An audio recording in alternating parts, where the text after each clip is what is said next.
This is the tale of Joshua Sander, the hero who ended the Empire's civil war. However, he is betrayed by Emperor Kaiser. As he lays gravely wounded, moments from death, his spear, Luja, released a surge of energy. Later, he is reincarnated in his younger body at his old stable, and resolves to grasp his second chance. With unwavering resolve, he sets out to rewrite his fate and exact his revenge. For a knight to rise to the rank of master, they need to break the existing stereotype completely, and it must be done with a sword. But the legendary Spear Knight smashed tradition to become a master knight without wielding a sword. This luminary figure is Joshua Sanders, the great hero in the vast Igrant content, who immediately stopped the war of the Avalon Empire. But in the current situation, history's greatest Spear Knight is in a dire situation, and the blood is gushing out of his mouth. 4 men and a woman encircle him, and in their midst, an older man dressed in a white robe cruelly taunts the legendary Spear Knight for his vulnerability at this pivotal juncture. The one cloaked in a black robe that obscures half his visage comments that for a warrior who is extremely enthusiastic about mana, magic power, and divine power are paradoxically antagonistic because both collide inside the body. Addressing Joshua, he queries whether he had been an ordinary individual because this impact would have already ushered him into the embrace of death. Meanwhile, the protagonist kneels in pain and ponders why he is saying all that. Furthermore, he claims that he never once desired to steal the throne and didn't spare a single thought on such a thing. Joshua clarifies that he just wanted to show the world the greatness of the weapon known as the spear. He wanted to ease the grievance of being the son of a concubine and to help his master and his one and only friend.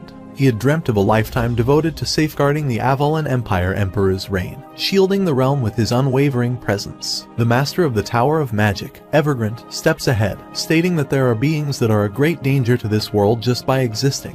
While Joshua gnashes his teeth with ire, the man adds that the civil war is over, and the Emperor envisions an ascent to the pinnacle of authority, where he can enact his ambitions without impediment. Moreover, he reveals that Joshua is the one person who instills fear in the Emperor. Egrant remarks that even martial artists who have spent their entire lives researching mana take decades to cover a single small dagger and sword aura. However, Joshua can completely cover that massive spear the size of 2 people in an aura. This leads him to contemplate the extensive tally of adversaries he must have vanquished with that spear. The orb the man holds begins to emit a radiant gleam while Egrant claims that he knows Joshua has transcended another formidable wall. Joshua is aware that orb should have been within the ruins of Ammon, prompting him to wonder about its acquisition. A middle-aged knight stepped forth, asserting that he feared Joshua and that the spear made him feel unwell just by looking at it, thinking that the spear might appear and stab him. He confesses that he grew paranoid because of it. However, Joshua longed to respond, yet his lips remained resolutely sealed.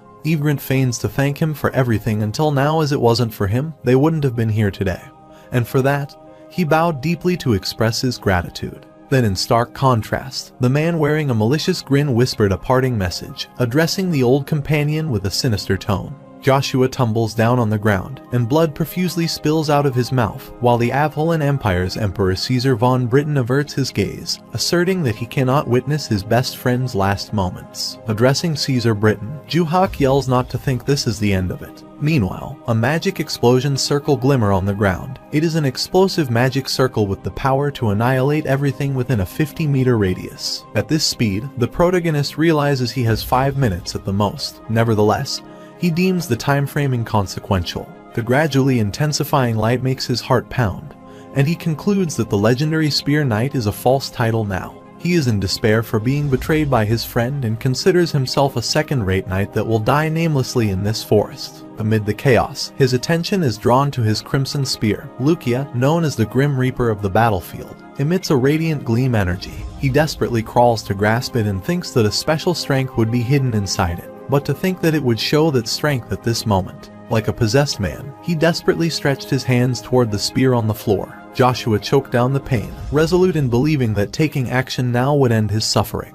He sighed triumphantly when his hands finally met the spear. In an instant, a bright flash accompanied by a thundering boom. The magic circle exploded with an earth-shattering bang, and everything disappeared with a violent roar. The Grand Duke of Avalon Empire, the land of knights, Joshua Sanders, met an empty fate that goes against his fame as the undefeated Spear Knight. Later, Joshua stumbles on a haystack and notices this is a horse stable. He contemplates how he survived that massive explosion and why his hands are tiny. A thought hits his mind, and he rushes toward the well and sees his reflection in a bucket full of water. He cannot believe that his body got younger, but as he looks around, he comprehends that this is where he used to live. Soon he realizes that he has returned to his past, and a smug smile crosses his lips as he perceives this as another opportunity to rewrite his history. With a slightly eerie expression, he thinks about Caesar von Britain, asserting that this life will unfold differently. While he stands there, 3 boys come up, asserting what he is doing here and why he's not attending to the task of cleaning horse manure,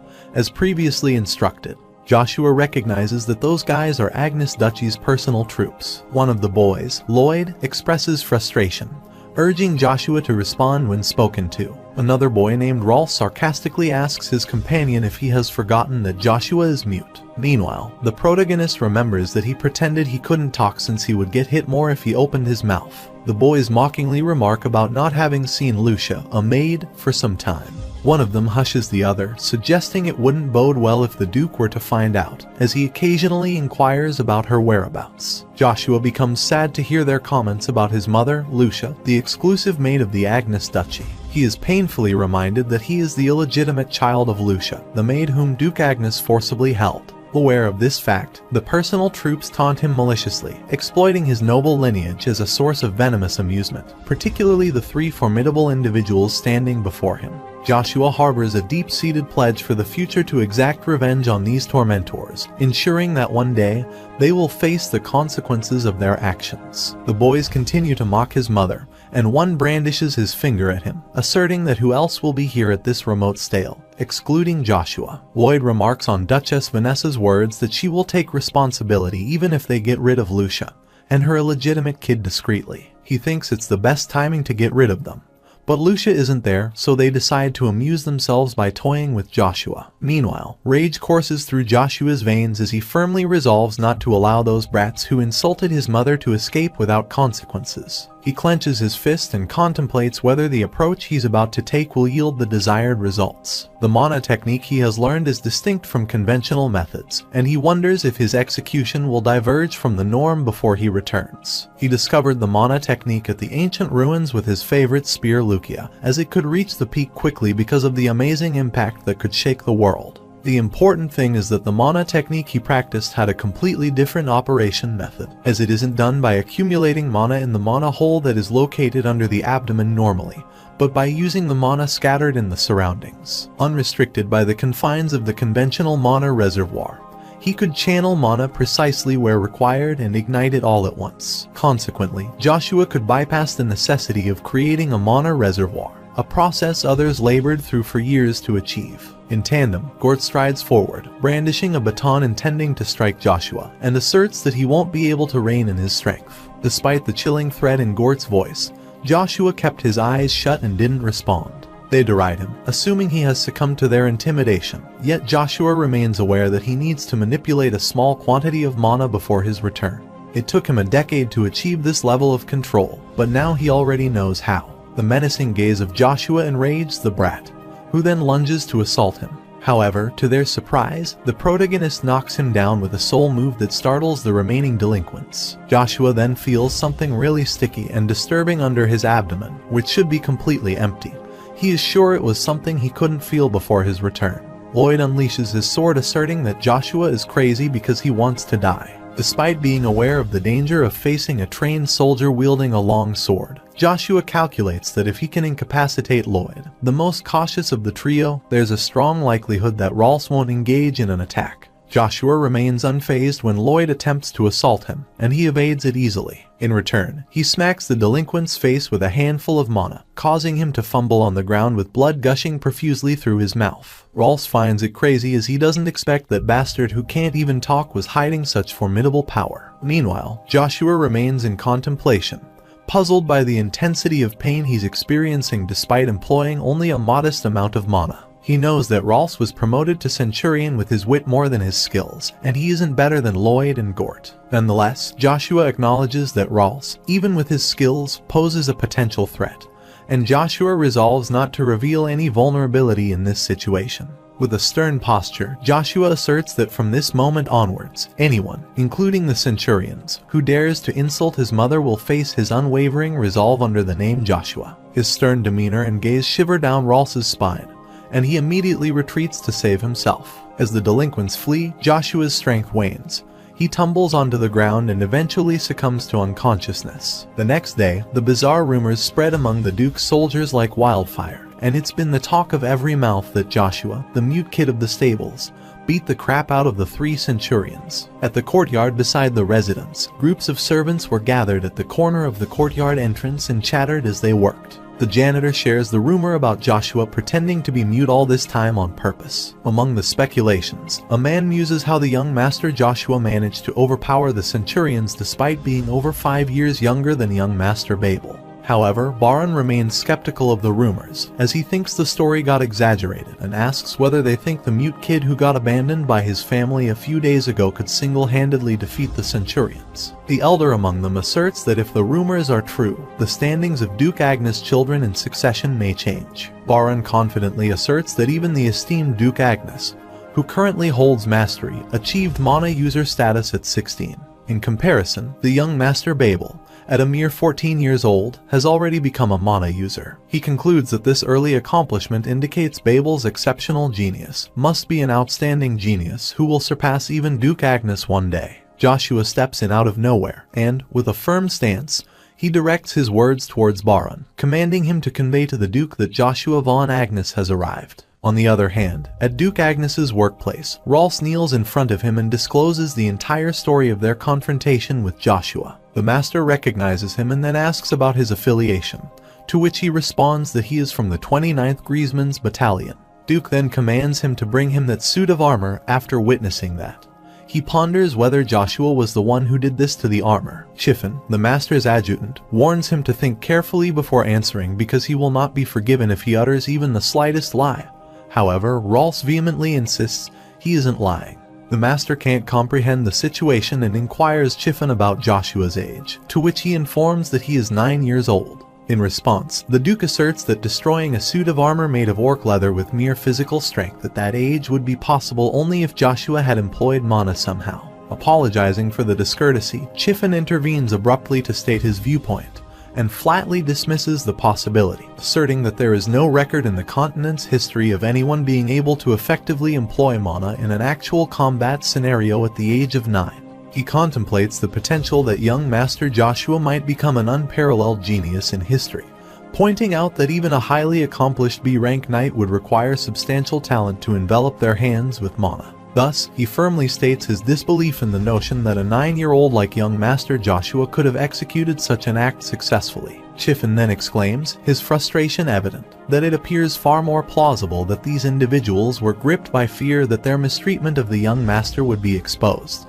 He contends that they concocted a nonsensical excuse using their feeble minds. He implores the master to grant him permission to take Rolf outside and administer a public lesson, aiming to rectify the declining discipline within their troop. Despite Chiffon's accusations, Rolf persists in asserting the veracity of his previous account, maintaining that Chiffon's assertions are untrue, and that the details he previously shared are indeed accurate. Chiffon advances toward Rolf, his anger palpable as he questions Rolf's audacity to raise his voice before the Duke and urges him to reveal the truth. Rolf is terrified because of his rage but persists that he isn't lying. Duke Agnes halts him from further acting against that guy and declares they will discover the truth once they meet the person in question. Instead of calling him over, he plans to meet Joshua for the first time in forever. Captain Chiffon contemplates the Duke's unprecedented action of personally meeting the son of a concubine.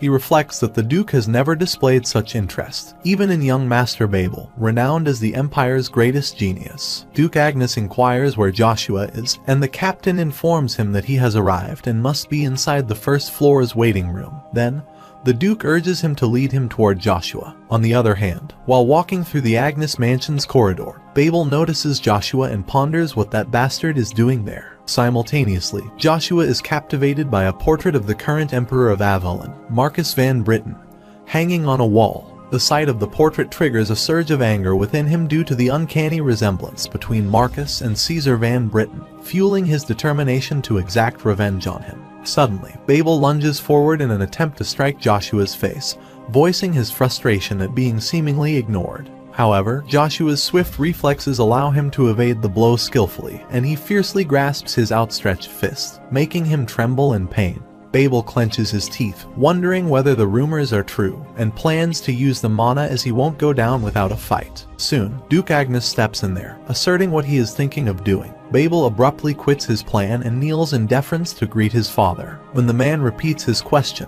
Babel responds that they are exchanging heartwarming greetings. The Duke's expression becomes stern as he shifts his gaze to Joshua, who affirms the statement with a nod. Chiffon becomes enraged at Joshua's nonchalant behavior and brandishes his blade to punish the juvenile. The Duke of Agnes halts Chiffon and urges Joshua that his gaze is filled with hostility and spite. However, he abruptly lowers his gaze, contemplating that portrait reminded him of that scumbag's face he despises and has ignited an overwhelming surge of anger that he struggles to control. Joshua inwardly realizes that this situation isn't favorable because Agnes doesn't easily let go of the people who show hostility before him, even if it's no different if the hostile person in question is his child. Duke Agnes asserts that Joshua should approach him if he has regained his composure. He declares his intention to personally verify whether Joshua is genuinely capable of using mana or not. Babel, who had been silently observing, is taken aback by this question and ponders how could someone like Joshua, whom he regards as lowly, be capable of using mana. Babel finds the idea utterly implausible, considering his status as the son of a servant and his significantly younger age. The adjutant respectfully advises the Duke against engaging in such a futile act. However, the Duke remains unmoved by the counsel and, with a tinge of solemnness in his tone, instructs Joshua to come over. Filled with tension, the protagonist's face pales, realizing that Duke Agnes is one of the 5 masters of the vast empire. He is far more sensitive to mana than others, and if he finds some abnormal symptoms in his body, his plan will go down the drain. While Joshua is drowning in his doubts, Duke Agnes, in the blink of an eye, grasps his fist and gives a suspicious look. Joshua realizes that if the mana-sensitive Duke Agnes finds something he doesn't know, his plans must all be adjusted to prevent jeopardizing. Agnes analyzes deeply and, with intense composure, asserts that no mana exists. Babel sarcastically smirks at him as if to say, "Of course, there should be none." Meanwhile, Captain Chiffon comments that mana shouldn't have been present from the beginning. But the leader clarifies that he's not referring to the mana whole. He asserts that a basic amount of mana should exist in every human. He goes on to speculate that even civilians and creatures like monsters possess mana, yet Joshua is an exception, as he shows no mana presence at all. This piques Duke Agnes' interest, as a complete lack of mana typically signifies an undead sustained by demonic power. Duke Agnes asserts that there was something where the mana hole should have been. He detected some sticky mass that gave off bad energy. He proclaims his decision to closely monitor Joshua from this point onward, a declaration that leaves the protagonist startled and apprehensive. Chiffon asks cautiously that if the child has congenital mana disorder, there is a higher chance that the rumors are false and claims to behead those 3 centurions for spreading false rumors. However, the leader halts him from taking such drastic measures, reminding him that the centurion is also an asset of the dukedom, so punishing them based on uncertain information may not be wise. He then commands Joshua to live in the mansion for a while, as there are plenty of empty rooms. Babel attempts to voice his objections, but when Duke Agnes sternly questions him about any issues, Babel reluctantly admits there are none. The Duke advises the adjutant Chiffon to teach Joshua the basic knight lessons and, if he shows talent, teach him the Crimson Knight's method for using mana. Chiffon humbly tries to remind him that Joshua doesn't have mana, but the leader remarks that there is plenty of time to find out if they must wait and see. The Duke asks Joshua that he will forward to his return next year from Acadia. After a while, Chiffon escorts Joshua to his room, pondering the accuracy of the rumors surrounding Joshua's inability to speak. He suspects Joshua's lack of visible happiness despite the significant advantages he has gained, then asks if he needs anything he can call him.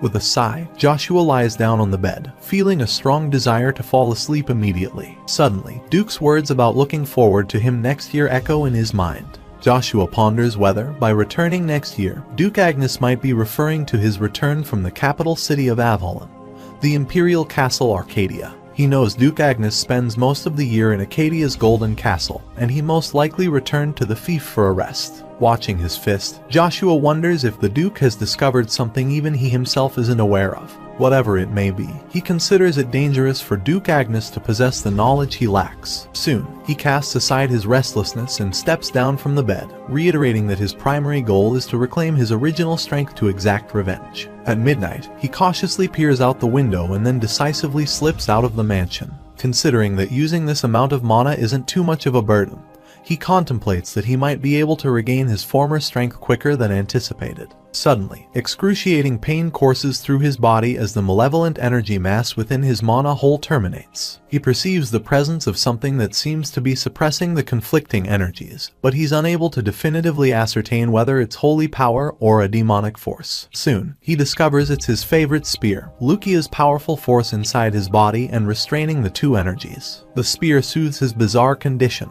and as his pain subsides, he rushes onward. On the other hand, in a dwelling, those three centurions are harassing the concubine, Lucia. Filled with fury, Gord unleashes his sword, expressing his frustration that her son's actions have tarnished their reputation. In a desperate attempt to defend herself, Lucia bites down on Lloyd's arm, causing him to release his grip on her neck, causing him to tumble her away. He then pulls her hair while Gort urges him to hold her tight. Rolls halts his companion to think again, pondering what if that kid finds out again. Gort smacks his hand aside, reminding him of their sole mission to half-kill that bastard by harming his mother. Then yells that the Duchess has already assured them she will take responsibility for everything and urges Rolls to leave if he's so fearful, while Lloyd mocks him too, referring to him as a scaredy cat. As they torment her, Joshua steps in with a surge of fiery anger. The brats jeer at him for his delayed arrival, yet Rolls intervenes, cautioning them against mocking Joshua since he's no longer the person they once knew.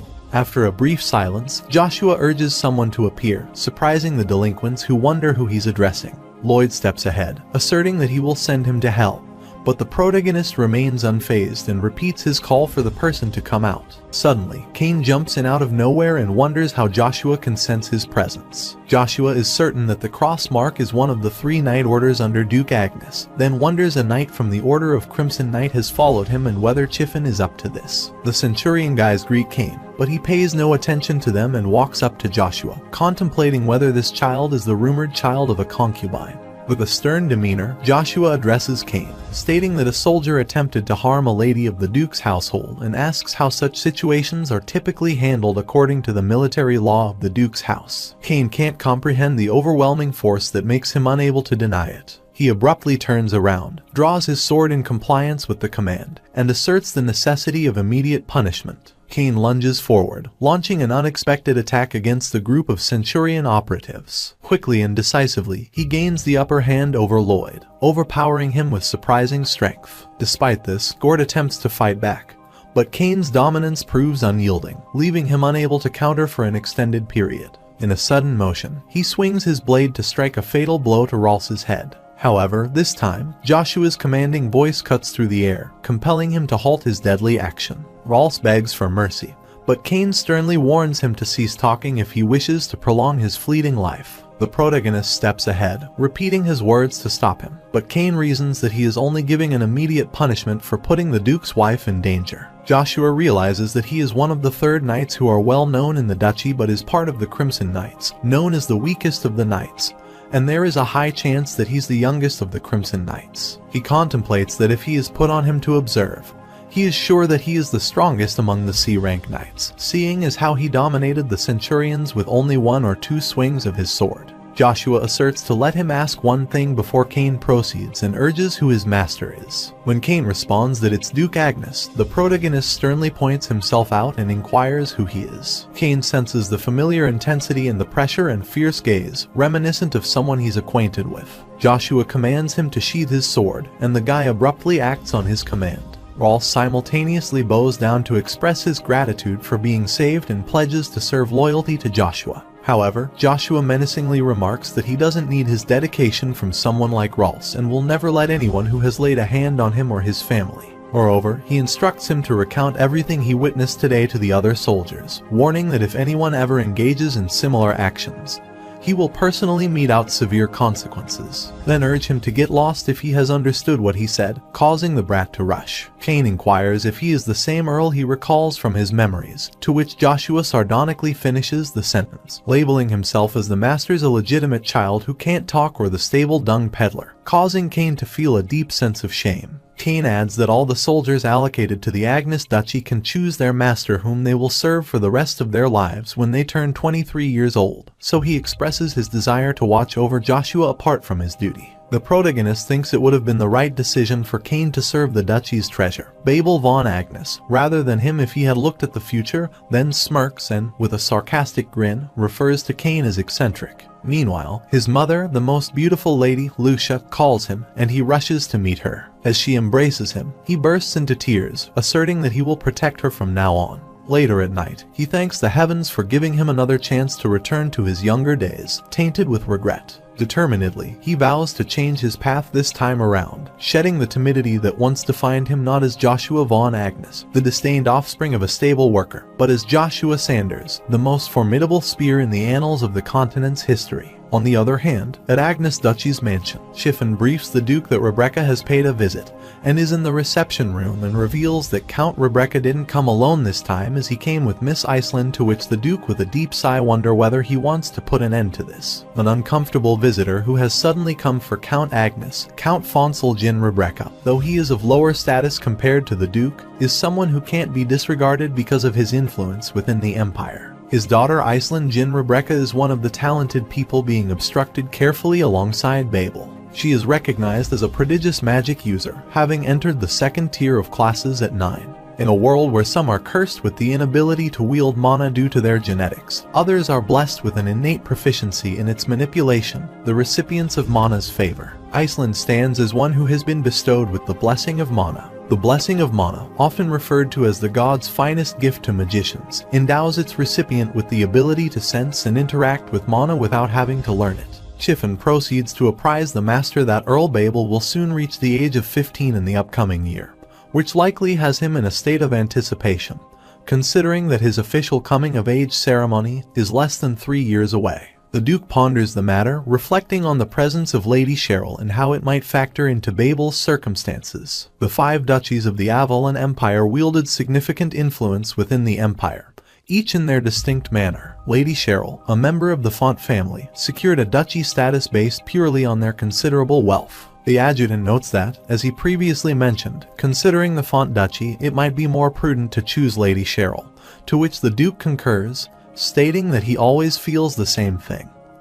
But that's unfortunate. The Duke of Agnes possesses an insatiable appetite for talents, rivaling his thirst for military might. He's an individual who appraises others solely based on their abilities, such is the nature of the ruler of Agnes Duchy. Suddenly, the Duke stands still and inquires about Joshua's well-being and reveals that he told Joshua he would give Iceland to him. His revelation takes Chiffon aback, contemplating the match between Lady Iceland, who has been bestowed with the blessing of mana, to the mana-disabled Joshua, who has been afflicted with the mana curse. In contrast, Joshua is standing near a partially ruined palace with broken pathways and dilapidated towers. Joshua ascends the old cliff located north of the Agnes Duchy's garden.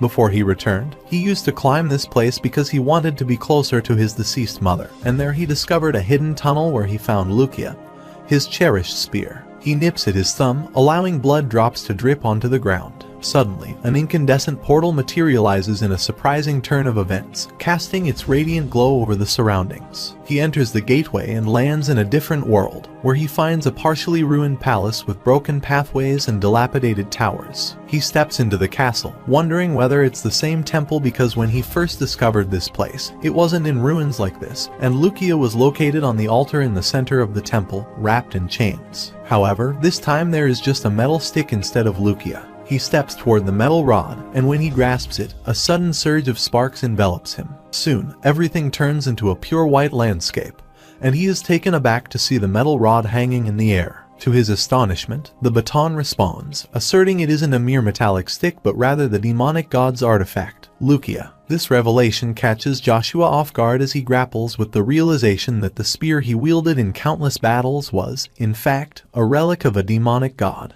He notices that Lucia's appearance has changed, and amid his contemplation, Joshua ponders whether this transformation occurred because the spear journeyed back in time with him.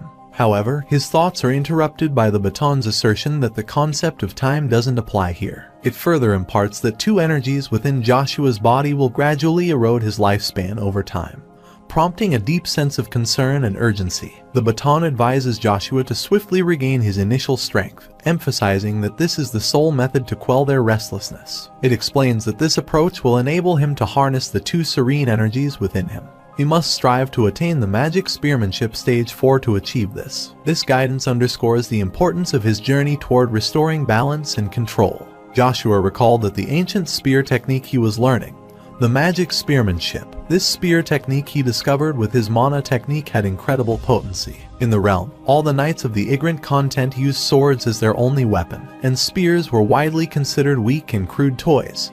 However, before his return, only a handful of people could rival him in battle. Back then, he had reached the pinnacle of magic spearmanship at stage 5. If prowess were measured in ranks, rank knights could fashion swords from mana, while those deemed masters were accorded the illustrious absolute rank. Even within the 8-tiered hierarchy of the magic spearmanship, Joshua stood at stage 5, reigning as the Empire's paramount knight. Now he mused that achieving stage 4 could place him on par with the mightiest B-rank knights. The attainment of this level shouldn't prove excessively challenging, yet his concern lay in the constraint of time.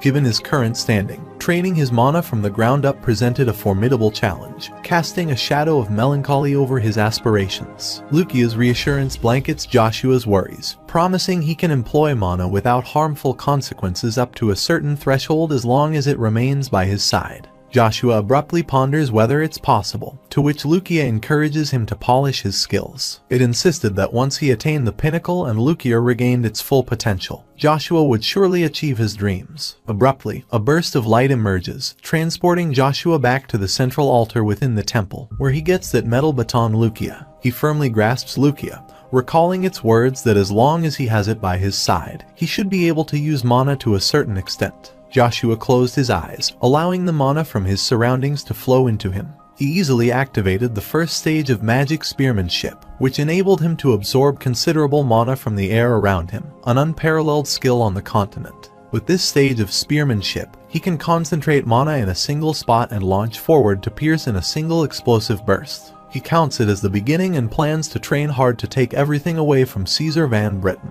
On the other hand, in Agnes Duchy's guest reception room, the receptionist announces the arrival of Duke Agnes. Cheryl Dyfont, daughter of House Font, greets the Duke while he wonders what brings her here so late. In response to his inquiry, Count Cox Ron Vajan, a vassal of House Font, apologizes for Cheryl's persistent insistence that led to their sudden visit. Cox is a prominent vassal of House Font and oversees their financial matters. The Duke assures him there's no need to apologize and mentions that it's unfortunate how seldom they get to meet despite residing in the same city, making this encounter opportune. Amidst their conversation, she playfully quips that she's heard rumors of Babel attaining the rank of a C-rank knight, and she amusingly contemplates the idea of establishing herself as a prodigy too, which startles the Duke. Cox abruptly apologizes, stating that she is immature. However, the Duke's response is magnanimous. He reassures Cox that her behavior doesn't bother him and affirms that it's perfectly acceptable for a girl her age to behave in such a spirited manner. Duke Agnes then turns around to greet Fonsel and express his apologies for momentarily forgetting their presence. Iceland Jin Rebecca, Count Fonsel Jin Rebecca's daughter, greets the Duke. Meanwhile, Cheryl is annoyed by Iceland's presence while Cox tries to calm her down.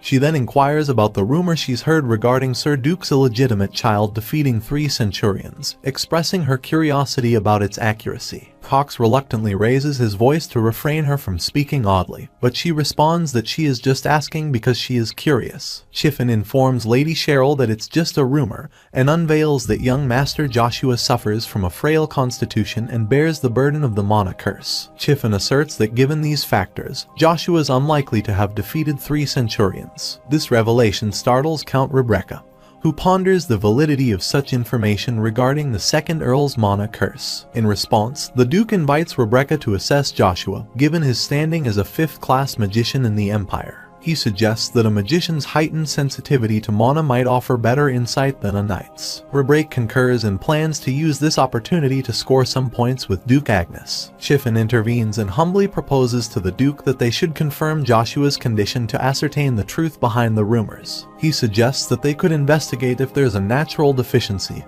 and validate the accuracy of the rumor. The Duke sternly urges how he plans on confirming it, to which the adjutant asks that if he gives the order, he can summon an appropriate knight from his banner to compete with Joshua. Duke Agnes assert whether he wants a knight of the Order of the Crimson Knights to compete with a 9-year-old opponent. The adjutant reasons that if Joshua's strength matches the rumors, the competitor must be at that level, and conveniently, they have a fitting individual within their ranks. With a vicious look, he then asks that if the Duke sees it in person, he will be fully satisfied. The next day, Chiffin summons Kane to his office, reflecting on the report he received regarding the incident involving the Centurions. Kane affirms that the report is accurate. Chiffin then acknowledges that according to military law, he holds the authority to carry out instant punishment, but he questions whether Kane believes this course of action was hastened. Upon Kane's explanation that they intended to cause harm to a lady from the Duke's household, the adjutant, Chiffin, becomes infuriated, speculating whether those individuals dared to target Lady Vanessa. Corrected by Kane that it was not Lady Vanessa but Lady Lucia, the Duke's second wife, Chiffin leans back in his seat and questions the necessity of incapacitating 2 Centurions for the sake of a concubine.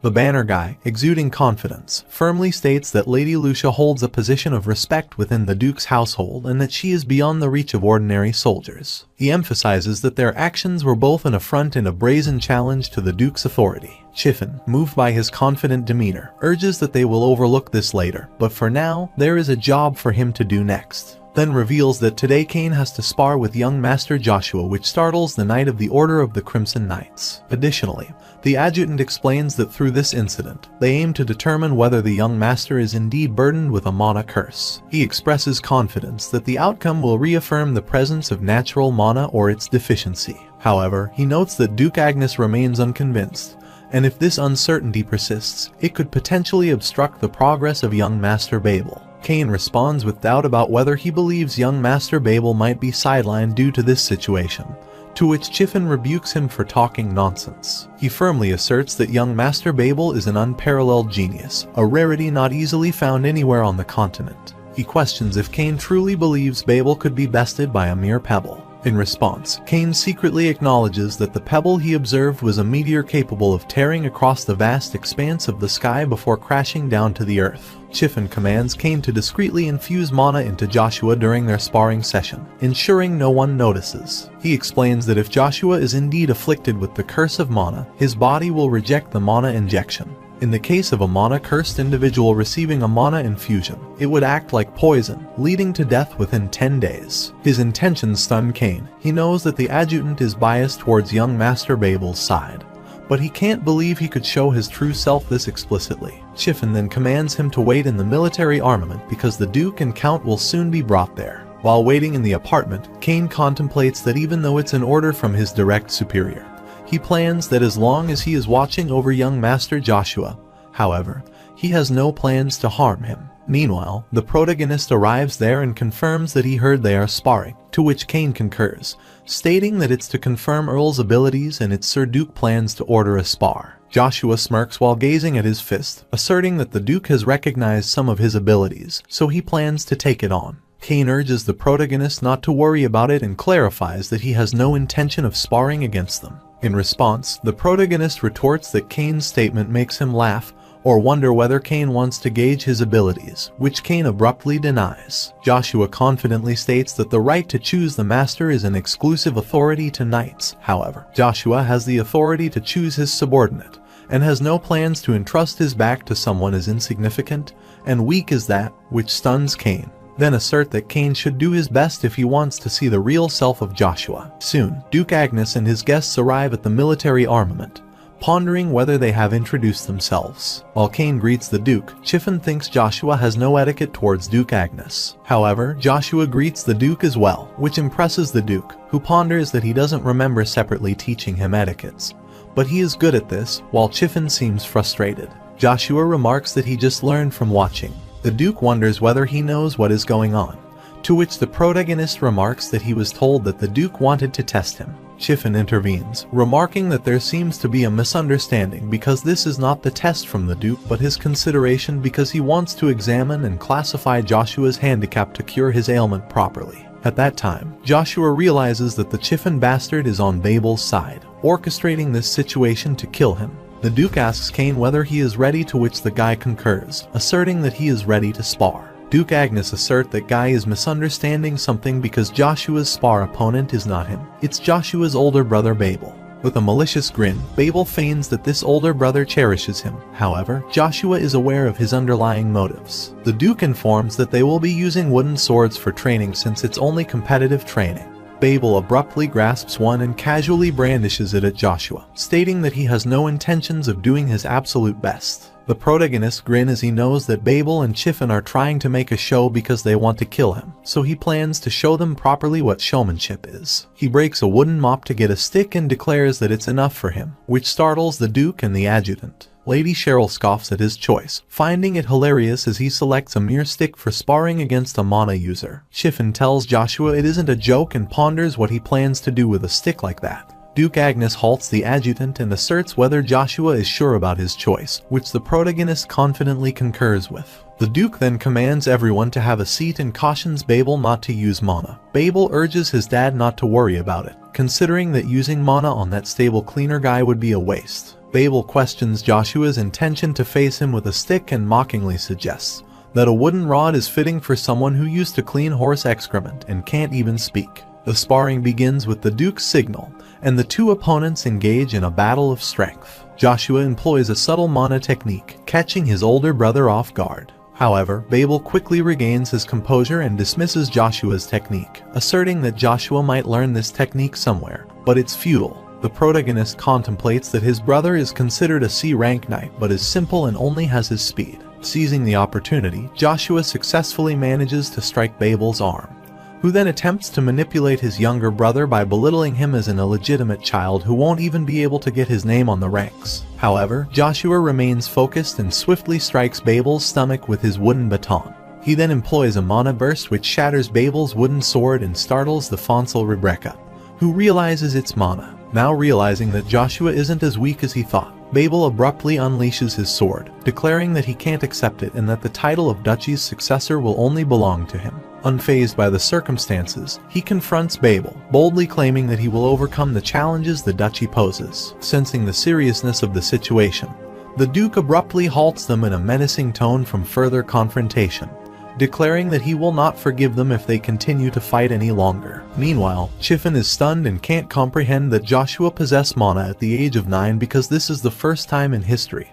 In other words, it's a fantastic feat. Duke Agnes urged the adjutant whether he isn't satisfied yet. However, Chiffin still seems incredulous as he has never seen that before. Meanwhile, judging from whatever he has seen, Rebecca confirms that it indeed was mana, and it's not much compared to Earl Babel when considering the amount of mana. Still, it's a different type of mana than the one they know, especially regarding its concentration. All that happens takes them aback, while the Duke is impressed by Joshua for being able to use mana at the age of 9. Chiffin tries to intervene, but Duke Agnes sternly gazes at him, then addresses Joshua, informing him that he needs to discuss some matters, and instructs him to come to his room later that night, which startles Chiffin and Babel, while Joshua abruptly agrees. Amid all this, Babel clenches his fist tightly in frustration because his father, Duke Agnes, has never summoned anyone to his room before. He cannot fathom how a mere stable cleaner could turn into someone who commands such attention. Later at Agnes Duchy's guest room, Lady Cheryl jumps thrillingly, amused by all that happened in military armament. Despite Cox's attempts to placate her and encourage a composed demeanor, her amusement remains undiminished. The notion of a 9-year-old possessing mana strikes her as implausible and amusing. While acknowledging her initial reservations about Joshua's status as an illegitimate child, she declares her determination to make him a part of her world. Later, within the confines of Duchy's mansion, when Chiffin informs her about Babel's defeat, Emperor Marcus' older sister Duchess Agnes, Vanessa von Agnes, slaps him and urges him to tell again. Chiffin reaffirms that her son Babel was defeated by Joshua, inciting further rage from the Duchess, who delivers another blow to his face. She is astounded that the son of a concubine possesses mana and has surpassed Babel. She then inquires about the Duke's view on all that, to which the adjutant humbly responds that it seems that he will take Joshua to a CADI. He adds that since the Duke has seen Joshua's talent, he must want to keep Joshua next to him to observe him more. He alerts the Duchess that they will be put in a precarious situation if they let it be. However, she retorts that would never happen if the adjutant had properly fulfilled his responsibilities. Chiffon asserts there is no need to worry because he has a way of going about this, and she abruptly inquires what it is. He clarifies that it is just a hypothesis. However, he is sure that Duke Agnes might attempt to publicly declare Joshua as a C-rank mana user throughout the Empire, to which the Duchess asserts that he is still spouting nonsense. Furthermore, he states that not only the Duke but also the two counts also witnessed Joshua's prowess firsthand. And even if it weren't mana, the Duke would make him take the test to be knighted officially as a C-rank knight to check his mana in an actual fight through a battle with a royal knight. Upon learning about Joshua's upcoming battle with a knight, a spark of rivalry ignites in the Duchess's eyes, and she intends to contact her uncle for the first time in a while. On the other hand, a firm knock resonates on the door, and Joshua steps inside at the Duke's permission. When Joshua kneels to greet the Duke, he ponders who he is, and the protagonist responds that he is Joshua von Agnes. The Duke takes note of the considerable change in Joshua's appearance since their previous encounter, and Joshua acknowledges this observation by remarking that a significant time has indeed transpired. Duke Agnes then inquire whether he hates his father, but Joshua denies, asserting that in a situation where he needs to be wary of the royal castle, the Duke wouldn't have been able to expect much from him.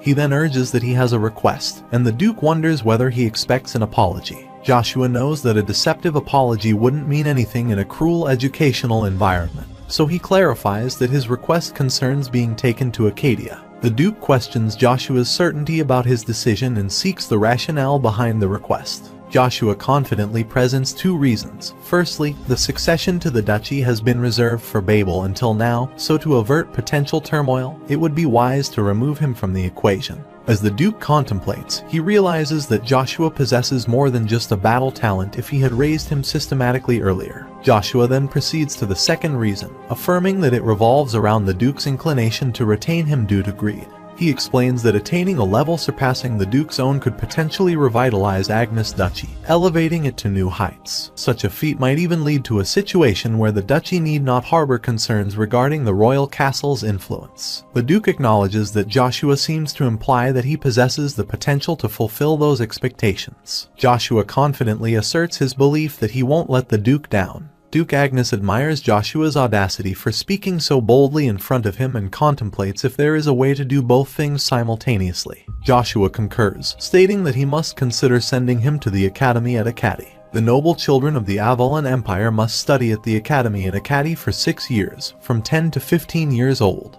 It's even possible to graduate early for skilled professionals like Babel. The reason the royal castle made such a system is so that they can take the children hostage through the academy to hold the nobles' loyalty towards the royals in check and to win over outstanding talents. The Duke admits that he will be coming to the city with him. Also, he commits to teach Joshua personally if he is close by. Joshua recognizes this as a remarkable chance to learn swordsmanship from one of the 5 masters of the Empire. Nonetheless, he points out that while the Duke excels in swordsmanship, he himself intends to specialize in using a spear as his weapon of choice. This declaration leaves the Duke taken aback, as he had been uncertain due to Joshua's utilization of a seemingly ineffectual stick during their one-on-one duel. In response, Duke Agnes channels an immense surge of mana directed at Joshua, questioning if he intends to wield a spear. The sheer magnitude of this mana force makes it challenging for Joshua to maintain his footing.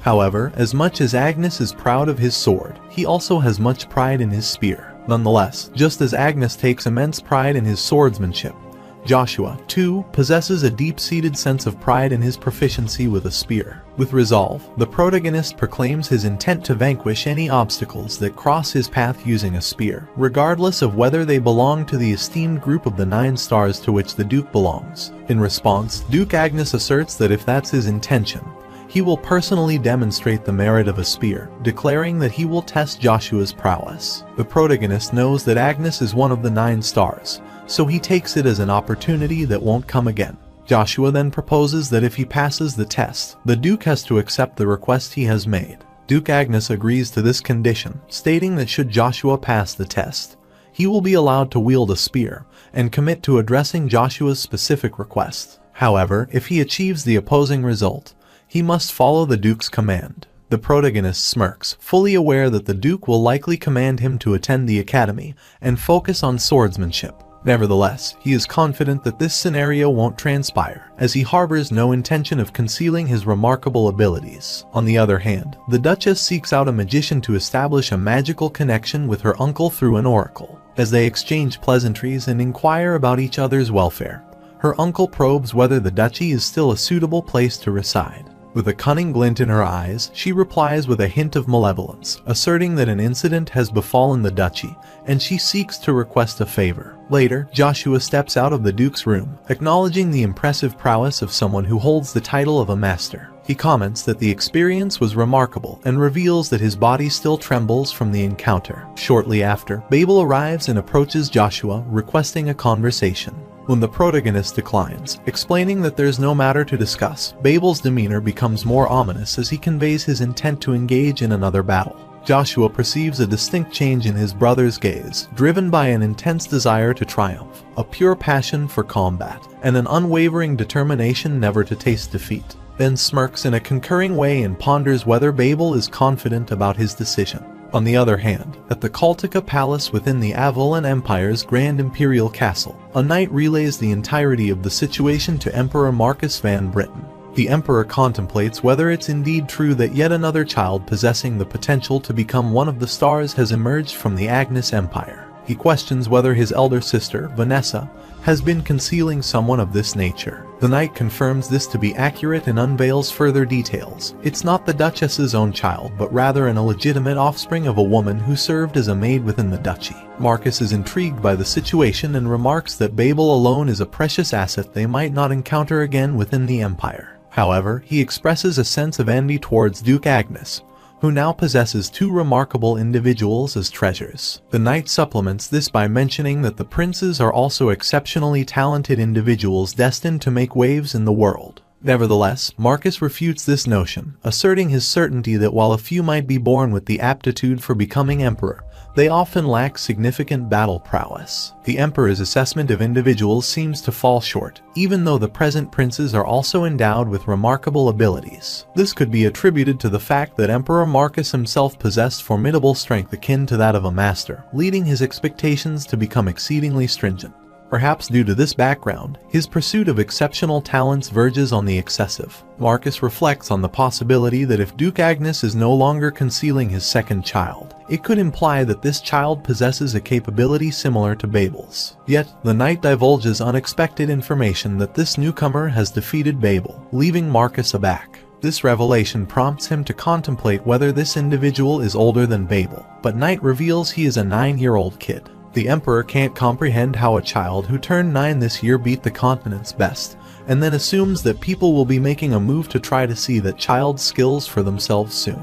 The knight concurs that his prediction is accurate because soon, there will be a dispatch of the Imperial Castle's Order of Knights on the request from Agnes Duchy to sum up the kid's mana. After all, it is suspected that the child is already close to the level of a C-rank knight. Marcus is taken aback by the revelation of a 9-year-old C-rank knight, recognizing it as a stroke of fortune for the duchy's empire. Intrigued to witness this exceptional knight, he regrets that he won't have the chance due to the political intrigues surrounding the situation. Nevertheless, he orders his aide to dispatch a prince to accompany them, believing that an emperor should possess the discernment to identify exceptional talents. In contrast, the step-brothers are engaged in a fierce duel, and Joshua seems dominant as he gathers his mana in his fist and smacks Babel aside. Babel's ire is stoked by the fact that Joshua can amass mana directly into his bare fist, amplifying the force of his strike even without a weapon. Meanwhile, the protagonist confidently asserts that he can discern Babel's intentions from his expression and declare that he will help him realize how scary the martial arts Babel looks down upon is. Babel tries to thrust his sword at Joshua, but he counters by utilizing an aura explosion, effectively deflecting his attack and overpowering him.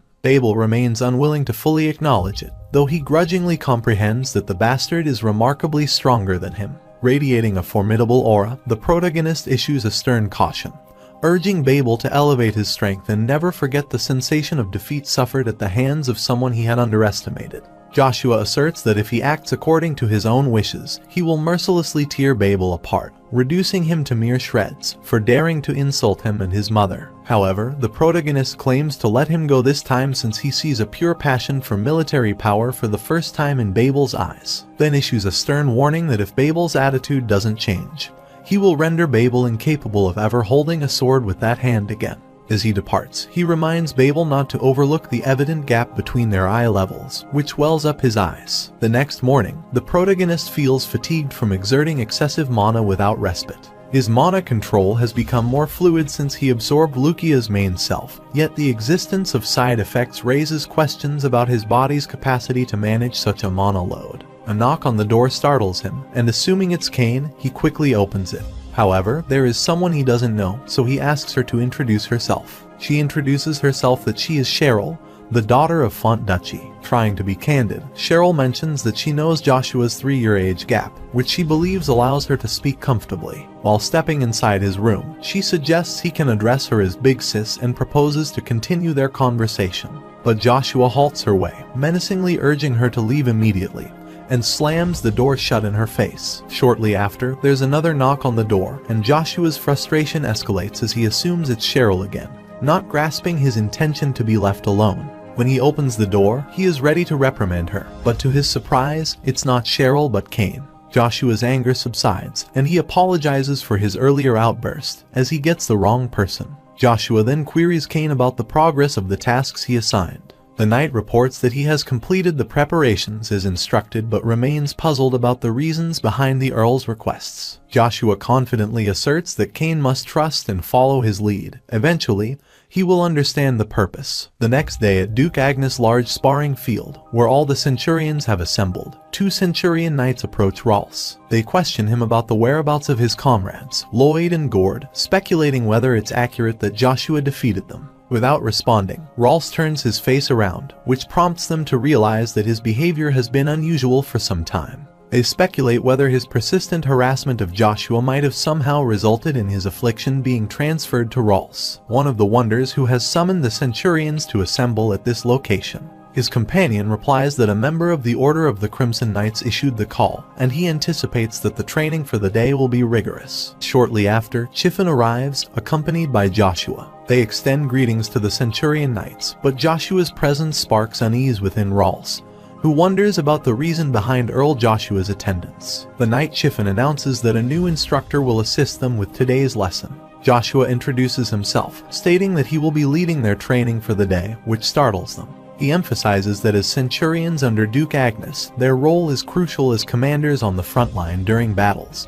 Due to this, their skills are of utmost importance. He informs them that he's there to assess their abilities and menacingly urges everyone to approach him. The Centurions mock him as they think he is playing around. Chiffin suggests that even though he is the Earl, the Centurions might cause dire conditions, while the Centurions sarcastically remark that Joshua might get hurt, which will insult them. Joshua steps down the stairs and brandishes the spear at Rolls to inquire whether he also believes the other Centurion's remarks. In response, Rolls abruptly denies, asserting that he would never think that. The protagonist sternly admonishes him, rebuking him for not fulfilling his promise to relay the message as instructed. The Centurion guy abruptly kneels and implores for forgiveness. However, Joshua maintains his firm stance, declaring that he won't grant forgiveness a second time, recounting Rolls' prior attempt to harm his mother. He states that he could have killed Rolls for that act but chose to provide him with an opportunity instead. However, Joshua laments that he has squandered that chance, reflecting on whether he aspires to follow the same path as Lloyd and Gort. The sudden revelation startles the other Centurions, leading them to wonder if the Earl had confronted and defeated those two. Rolls keeps pleading for another chance. However, the protagonist asserts that there is no second chance.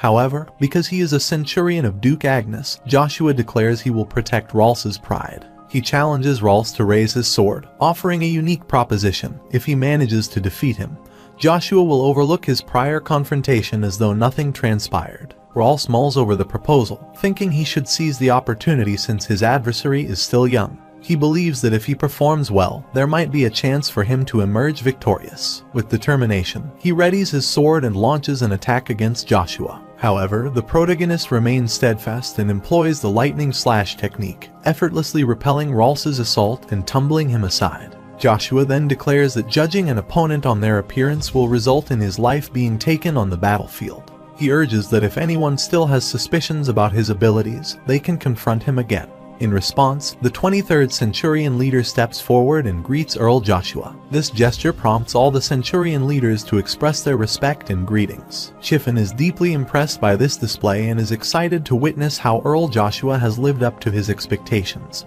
and he pledges his full support to Earl Joshua's endeavors. On the other hand, in Duke Agnes' guest room, Lady Cheryl is in despair due to Joshua's cold demeanor. Suddenly, Cox barges in there and excitedly informs that the Order of the Imperial Knights will soon arrive at the duchy. Despite the news, Cheryl's expressions remain unchanged as she puts her head down on a pillow, asking him not to bother her for the day. Cox abruptly ponders whether she is hurt somewhere, as she hasn't looked great since the morning if something happened. Cheryl exclaims in frustration not to bother her, urging him to follow her father's instructions. Cox responds that he momentarily forgot about the Lord's orders, to which Cheryl reminds him not to lose sight of their purpose for being there. Cox apologizes and assures her he will prioritize carrying out their Lord's orders. In contrast, Duke Agnes summons Joshua to his office to inquire whether he executed a centurion. The protagonist concurs, acknowledging that the Duke must be familiar with the Centurion's behavior and disrespectful comments about his mother. He follows military law by immediately executing the Centurion who insulted a noble. The Duke wonders that if he himself had been there, he would have sliced them with a blade. However, he asks Joshua what just happened is unfortunate. Joshua clarifies that the incident occurred for a different reason. He explains that just a few days ago, he was seen as the son of a concubine, treated as lowly, and even thrown into the stables. He says it's difficult for him to gain their approval merely because he has gained strength, while the other reason is that he wanted to plant fear and shock in them, so they could never mistreat him and his mother again. Joshua declares that he wanted to show that he also had the Duke's blood.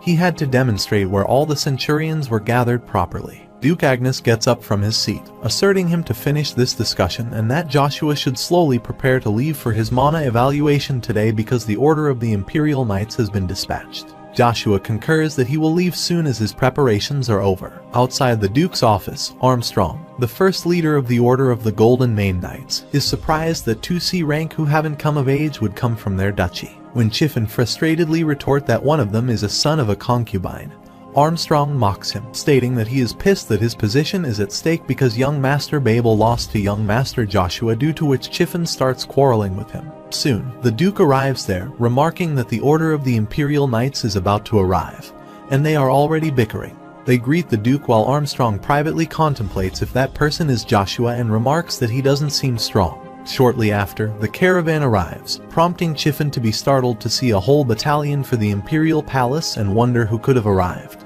As Caesar Van Britten disembarks from his royal carriage, Duke Agnes is startled because he is the fourth prince, while Joshua can't believe this moment has arrived so soon. Several days earlier, Knight Captain Sir Joker of the First Army of the Imperial Knights was seen berating another knight, incredulous that a mere knight would presume to give him orders. Unexpectedly, a mysterious individual appeared, informing Joker that a mission from Madame Vanessa had been assigned to him, and he had to carry it out. Fast forward to the present, Joker arrives at the duchy with Prince Caesar, driven by the malicious determination to ensure that the individual known as Joshua never wields a sword again. Caesar comments that the rumored Earl Joshua stands before him. However, Joshua's expression turns fierce at the sight of Caesar. When Caesar's adjutant advises Joshua to show respect in the presence of a prince, the protagonist retorts with sarcasm, stating that under the Empire's sky, there can only be one son aside from the lord they serve. He asserts that the respect of all knights in the country is reserved solely for the emperor,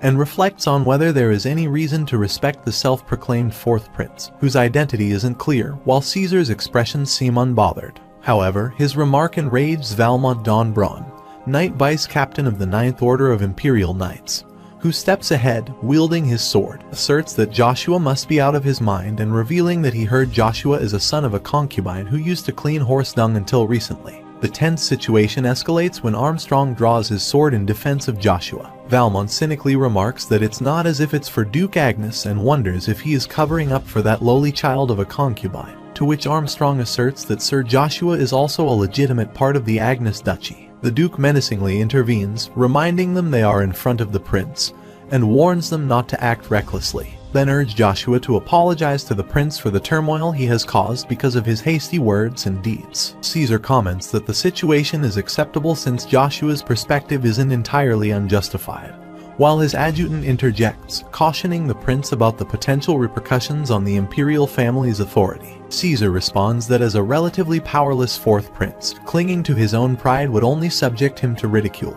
He then steps ahead, concurring that Joshua is correct that only the Majesty Emperor deserves the respect of all the knights in the empire. Being a kind prince, Caesar claims to be all right, emphasizing the imperial knights not to worry about it. Also, the knights prove their skills by their own merit. He believes that Earl Joshua is well aware of how worthless the empty words of a knight without any skills are. The protagonist is well aware that, as always, Caesar is trying to change the situation with his silver tongue. However, Joshua remains resolute that things will be different this time around, recalling his intention to seize the opportunity to strike at Caesar's throat when he least expects it. He then walks towards Caesar, claiming he is ready for every challenge. However, his cocky behavior in front of the prince enrages the Joker, who then requests Caesar to leave the mana identification to him as he would like to personally check whether Earl Joshua has sufficient skills to back his speech and actions. Considering the safety of Earl Joshua, Prince Caesar grants permission to Sir Joker to take over, who has surpassed the level of expert B rank because of their difference in rank. Meanwhile, Joker thanks the prince with a malicious grin and claims to assess Joshua's mana precisely. Subsequently, in the Agnes Duchy training hall, everyone takes their seats to witness the impending intense duel. As the Joker notices that Joshua has chosen an iron rod as his weapon, he contemplates whether he is jesting or if he believes they are playing a game. He mocks the protagonist, stating that everything feels easy on him since people around him praise him for having some talent. In response, Joshua fires back with sarcasm, remarking that the Imperial Knights must be selected based on their proficiency in talking rather than their skills, to which the delinquent Joker comments that he will regret his words. Suddenly, Joshua launches an unexpected attack which catches the rivalry off guard. However, he abruptly manages to deflect the attempt and retain his composure, asserting that Joshua's weapon is nothing more than a toy, and declaring that Joshua will be done if he closes the distance. Joshua smirks, recognizing that many adversaries think closing the space between them would be enough to exploit a weakness. However, he's secretly prepared for such situations through rigorous training undertaken a long time ago. Joshua then maintains the distance with consecutive moves and employs the first form, Lightning Slash, while Joker skillfully counters the attack with impressive maneuvering, downplaying its effectiveness. The prince is impressed by Joshua's skills, stating that fighting on equal footing with a B-rank knight at that age is incredible. Not only that, his skills baffle the Imperial Knight Valmont, who wonders what in the world is that spearmanship as he has never seen that technique before. While skillfully evading Joshua's relentless attacks, Joker contemplates that if the duel continues at this pace, it will end prematurely, and this outcome wouldn't bode well for Lady Vanessa as she will snap his head. Feeling the pressure, he decides to take a calculated risk to turn the tide of the test. As the battle unfolds, the protagonist notes that the B-rank knight is indeed operating at a significantly higher level compared to Babel, and the control of mana is getting harder bit by bit, which might cause the holy power and mana to run into each other. Seizing the opportunity, Joker makes his move through gambling. Joshua manages to block it by gathering mana into one point, but his mouth starts gushing blood. The sudden escalation in Joker's mana level catches the attention of Armstrong, who recognizes the danger posed to Joshua. He quickly informs the Duke about the perilous situation.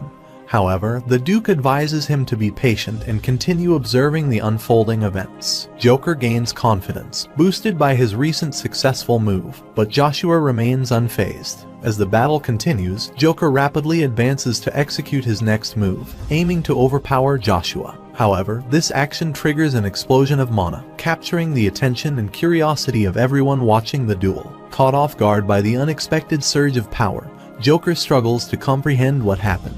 An unfamiliar force seems to have pushed him back, leaving him bewildered and off balance. Meanwhile, Joshua remains composed and stationary, firmly holding his cherished spear, Lucia. As Joshua anticipates the impending clash of Joker's B-rank sword aura and his own C-rank mana, he recognizes his perilous situation. He knows that a collision between the two forces could lead to severe internal injuries for him. Just as Joker confidently advances towards him, believing his victory is assured, Joshua calls out to his trusted companion, Lucia. In response to his plea, Lucia awakens and exerts its extraordinary power, forcefully pushing Joker back and preventing the collision. This astounding display leaves Chiffin astonished, witnessing the mana-saturated artifact's historical moment in awe-inspiring might. Observing Joshua's exceptional abilities, Prince Caesar acknowledges his unique talent, even though his understanding of battle might be limited, and commands Valmon that it's enough for the test. Meanwhile, Joshua contemplates how Joker must be feeling,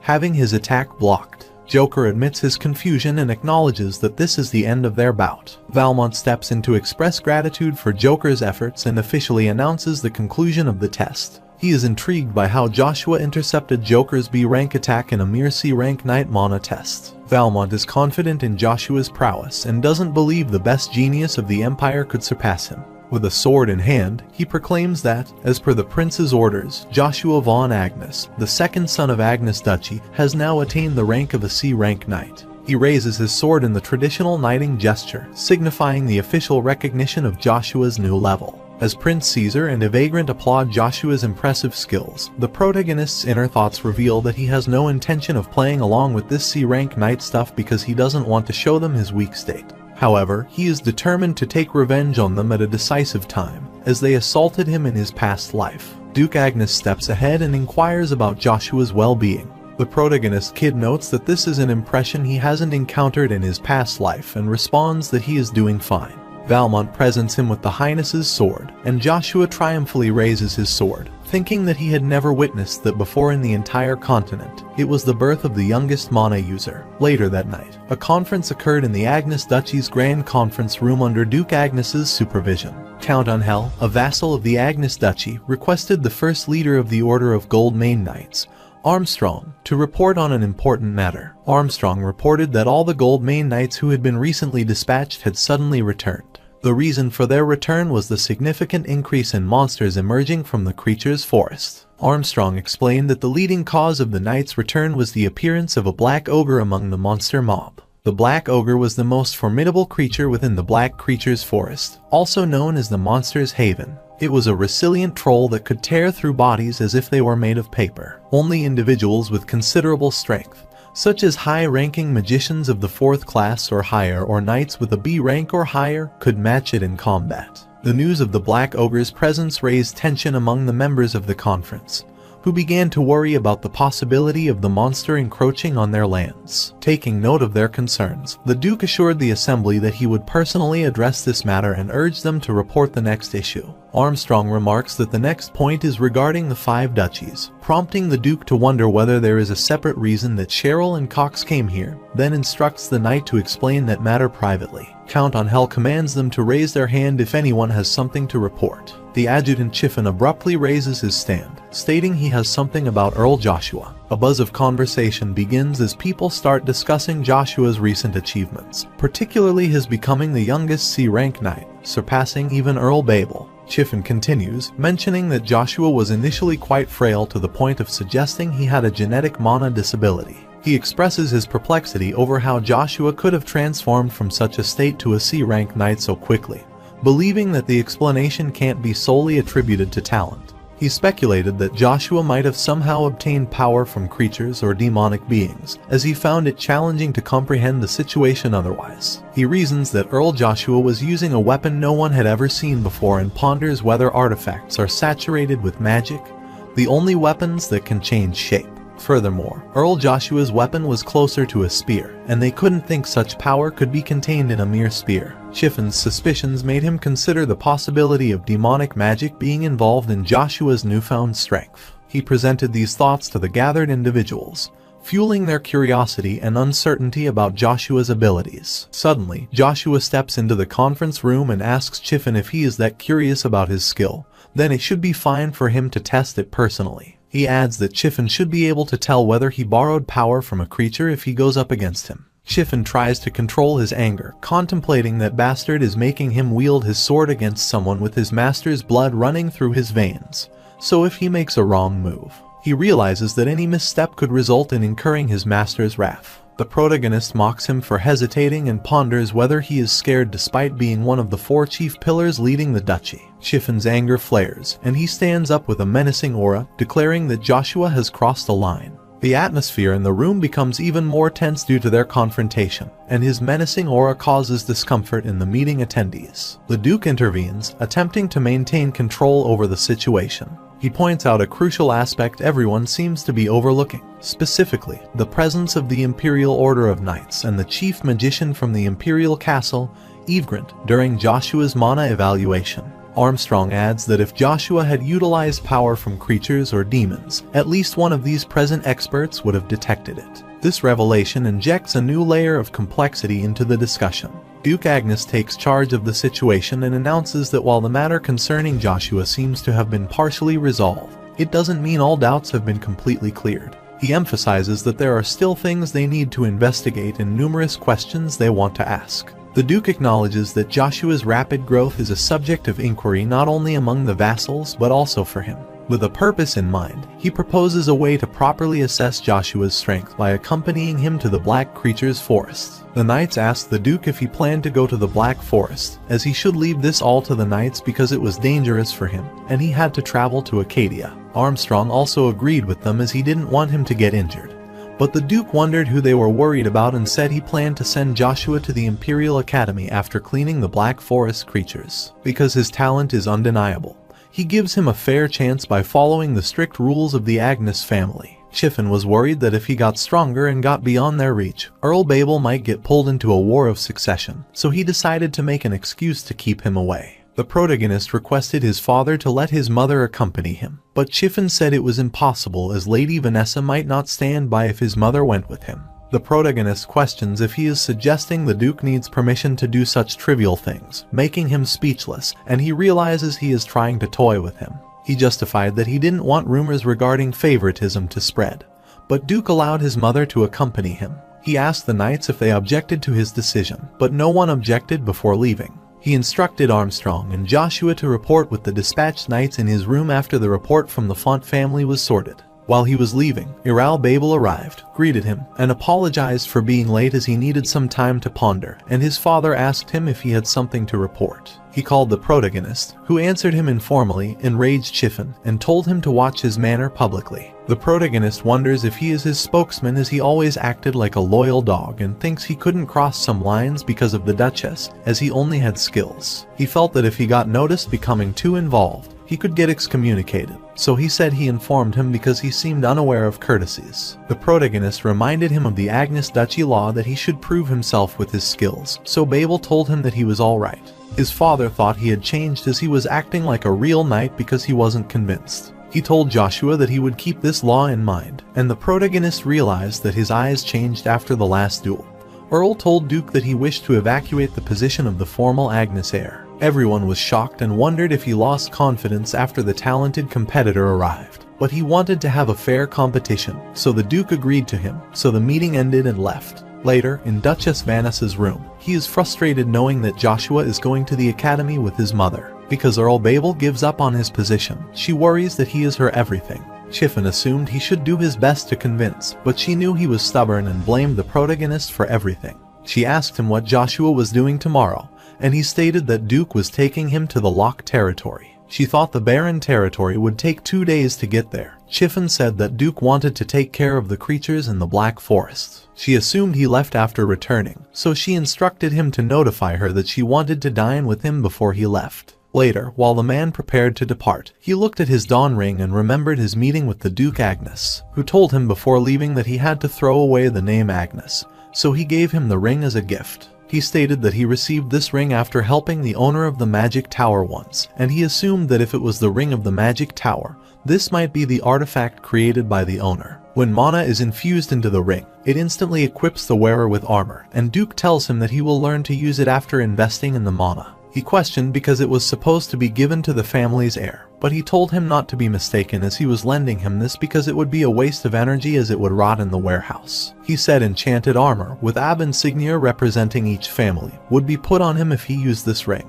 This would hide his identity from the insect, and his fake identity is now as heir of an anonymous viscount. He instructed him to select a suitable name, and he realized that the reason behind this might be not to affect Duke Agnew's house. The Duke asked him if he had resent him, but he didn't know about this and thought he would never expect to die in vain in the war between empires after 10 years. He barely saw Duke Agnes's face in his previous life, so he slowly forgets the resentment as time heals the wound. While he was still thinking, Caesar arrived as he heard that he was departing to the capital, Acadi, after the subjugation. He suggested visiting him as it would be helpful, as the imperial family could recommend a knight who would protect them to the order of imperial knights. So he would be able to serve the imperial knights without taking the exams and could enjoy the privilege of eliminating 10 years of compulsory service period after passing it. He wanted to tell him that he was greedy, so he wanted to give them this offer, but he found them disgusting as their laughter was mixed with pretense and hypocrisy. But he had to join the Imperials to get another beloved weapon from his previous life because his gun was sleeping in the secret warehouse of the palace. He said he would think about it later because he was busy now while departing. He thought he wouldn't suffer like in the past, but he would suffer this time. In the lead of Duke Agnes, the Black Creature Forest was formed at a rapid pace. It consisted of a reasonably small group led by the Duke of the country, which is the group of the Order of Crimson Knights, and Armand, the best fourth-class mage in Agnes Duchy. Later, at the Castle of Lock Territory, Robin, the former senior knight, greeted him and apologized as he had to suffer even after his retirement. Viscount Vigo arrived with his daughter and greeted him, but Duke found him the pain in the neck. He scolded Robin as he didn't inform him. But Duke changed the topic, talking about his weight, and the protagonist wonders if he is terrible at reading the room. Viscount looks at Babel and thinks he become more handsome. Then, he looks at the protagonist and wonders who he is. Chiffon tells him that he is the second son of the Lord, and he thinks he is mannerless and wonders when Lady Vanessa has such a grown son. But he whispered that he was not her son. He was mortified and wondered what bloodline he belonged to, so he told him that he didn't belong to the noble family. After knowing that, he glared at him like a dirty kid. Duke gets frustrated as he looks at his son hatefully and asks if he doesn't have something urgent to attend to, but tells him that he prepared food for them. He says that his knights are strong and asks them for confirmation, but they say no. While he was leaving, Vigo requested to accompany him, although he was weak and wouldn't be much help. But he wanted to stand and watch because he was the landlord, and his knights wanted that, too. He asked him if his daughter would stay behind alone, but he said that she would help them. Duke was shocked to know that he would put his child in danger, but she also wanted to help him. She used magic, and a spirit appeared that made them, so he told them that he recently knew that she could use the spiritual arts. He thought it was the magic that only those born with spiritual skills could use. The sages are rarer than magicians, and he never knew he would meet one here. He never heard her name, but she looked familiar. The Duke decided to depart and instructed that his knights would lead and others would stay between them, and he thought that it would be good if he got a sage. The protagonist felt he would figure out about her while they were together, so he would remember it if it was crucial to his plan.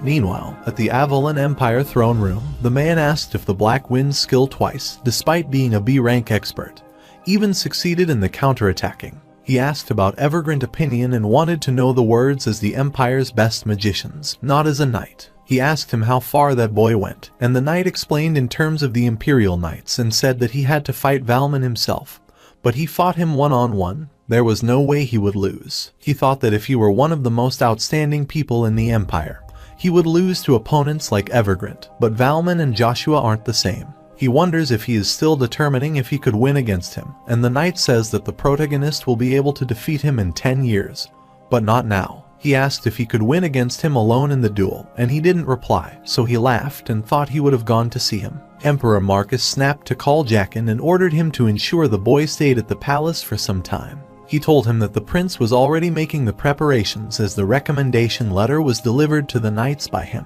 The emperor thought that the 11th and 12th battalions were always unpleasant. They were a ragtag bunch that came because of recommendation. But he instructed him to report everything about him. He thought that if he was that talented, he was suitable for it while surrounded by the beasts fighting with them, and felt that he was screwed. They set up camp in the forest and were going to discuss the plan, but Vigo rushed to him. He said that the creature was right in front of them and that they would initiate the surprise attack in such an open space. Duke asked him how much he knew about the function of the forest and how much attention he had been paying to the woods because he was confused. He was clarified about the time the monsters rush. At night, the monsters spill out of the forest like water and are vicious at the time of the red moon. But the current problem is that their attacks have been getting shorter. He said they don't need to rush in and will come out at night. And Vigo was expecting this from Duke and didn't think about it this way. He instructed his sons to get to their post, and they gathered the woods after the other knights were done. They left with him as he was still in progress. After they left, he thought it was his last chance and went inside the forest, holding his spear while Vigo watched him. Genesis Stone is a magic enhancement item that contains the power of creation, and it is believed that this stone covers every element, but the world has only discovered 5 of them. Those 5 are yet to be found, and they can enhance first circle magic into third circle magic, an item coveted by everyone. He remembered that in the past, there were Genesis stones in the deepest part of the forest. If he could find them, he would be able to control his abundance of advancement of power. An hour passed, but he still didn't reach the center of the forest and was stunned as he saw the black ogre that was blocking the path. He knew he needed to be at least a B-rank knight to take it head on. But it was the solitary monsters, so if he filled Lucia with those energies as he did at the test, he could kill the ogre with no time. He wanted to finish it in a single blow. But the monster roared after the red moon appeared. Its pressure was unbearable, and the beast attacked him. He was stunned, wondering how it found him, but he had to dodge the attack to save himself, and he ran away to hide as he would lose heads. He hid after using the technique the Assassin King had taught him rather than concentrating his mana on the target. He had to maneuver it as if it was covering his body, and it would become one with the objects around after he stopped breathing and forgot his surroundings. His technique worked because the monster didn't notice him and passed by, so he rushed to the forest center and climbed the tree branch but tripped. So the black ogre noticed him, and the monsters from the surroundings also appeared, and he wondered if this was a good thing for him. He wants to test his spearmanship, so he lifts his spear and attacks them using the magic spearmanship stage 2 second form gust. He thought he would have appropriately achieved magic spearmanship stage 2, but he guessed not. He could not bring out half of his power that he could generally do, as he thought there was a limit to the young child's body. Seeing the monster's direction, he couldn't rest like this as they would meet up at the knight's camping, so he needed to find the Genesis to come and join the knight. The knight was on his own when the monster suddenly attacked him, so they announced the emergency. As the demons were attacking the knight, they instructed the medics to take the injured to the dorm. Babel shot the monsters, and one of the knights also killed them. He wondered who he was as he never knew someone skilled would be in the Crimson Knights. He heard the noise and looked back where 1,000 monsters were rushing toward them. After seeing that enormous number send a shiver down their spines, they wanted to retreat. Chiffon scolded and warned them they would receive heavy punishment if they left the campsite, so he ordered the Crimson Knights to form the line.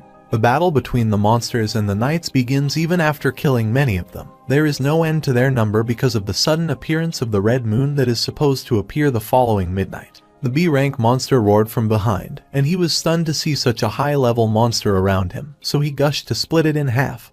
But the beast attacked and threw him back. Knights were worried to see the black ogre approaching as they might get torn into shreds if they got in its way.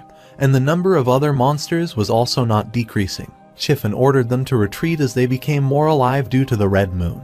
But Duke Agnes appeared and said that they shouldn't lose their composure, so he decided to take care of them, and with the slight blow of his spearmanship, most of the monsters died. While the remaining were terrified, Chiffon was stunned to know the power of one of the 9 stars of the continent, Master Agnes. After killing the monsters, he passed between them, reached the cliff, and looked down, whereas Duke killed the beast.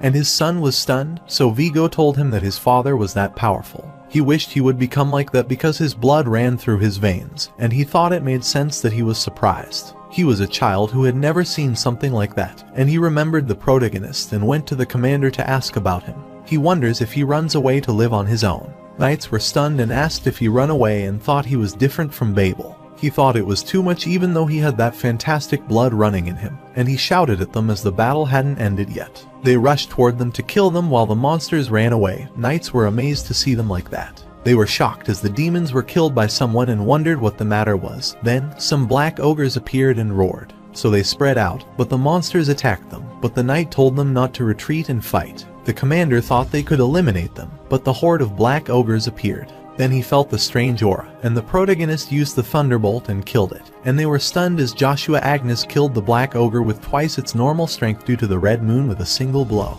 Vigo was more astonished, asked him what trip he used, and wondered how he appeared at good timing after hiding all the time. Because he did not want to believe this, he assumed that the Duke had killed it and ordered his man to go and help the Duke. They were also amazed by his timing and thought the Duke killed the monster because the ogre was challenged to defeat by the B-ranked knights. He doesn't want to be looked down upon, so he surprises them and rushes toward the monster to attack it. While thinking that although he became able to use Bronto's power of decree, He wasn't sure how far his body would be able to handle this and killed the ogre using the thunderbolt wind. Vigo was surprised, and everyone realized he killed the black ogre even though he was a sea-raked knight. They never heard about mana like that and wondered if he was the magic swordsman. Duke wonders how he is standing and assumes he doesn't want to show himself as weak. Armin realizes why he is keeping an eye on him because he is fantastic. He told Duke that seeing how he uses double casting that requires the higher class than the third class, he is the monster who can change the country's history. While talking to him, he left as he saw the protagonist collapsing while the beast was attacking him, so he killed the monster and embraced Joshua. He opened his eyes and looked at his father, thought it was not that bad, then closed it. When he became conscious again, he saw fire. The people were calling for help, and he saw Agnes Duchy and wondered what was happening, and the building was collapsing. He wondered if this was a dream, but it felt too real to be a dream.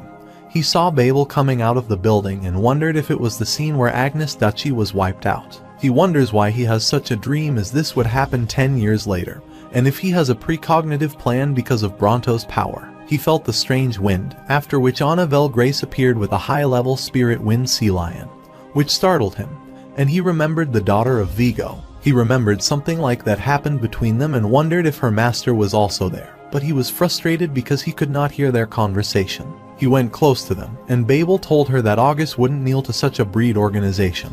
But the man smiled, and the sea lion attacked him.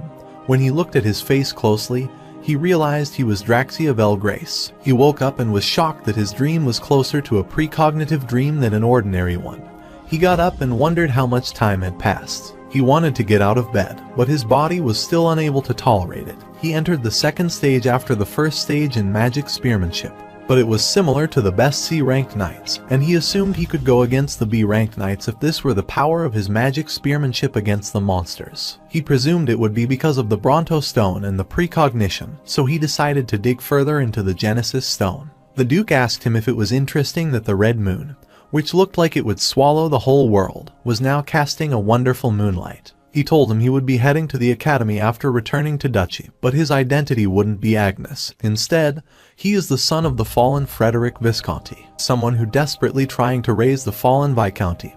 He agreed because it would do no good to him if he grabbed all the attention as he had to focus on retaining all of his strength. Duke asked him how he knew the cursed name like Draxia Velgrace, but he decided to leave so that he could rest first, and they would leave and return to the state tomorrow. Meanwhile, in the secret room of the Loch Castle, Vigo asks the commander if the lady knows about him, and he thinks that she is turning a blind eye to such a threat. Shiffin told him that she didn't have the opportunity as Joshua to do the errands in the stable, but his powers suddenly awakened.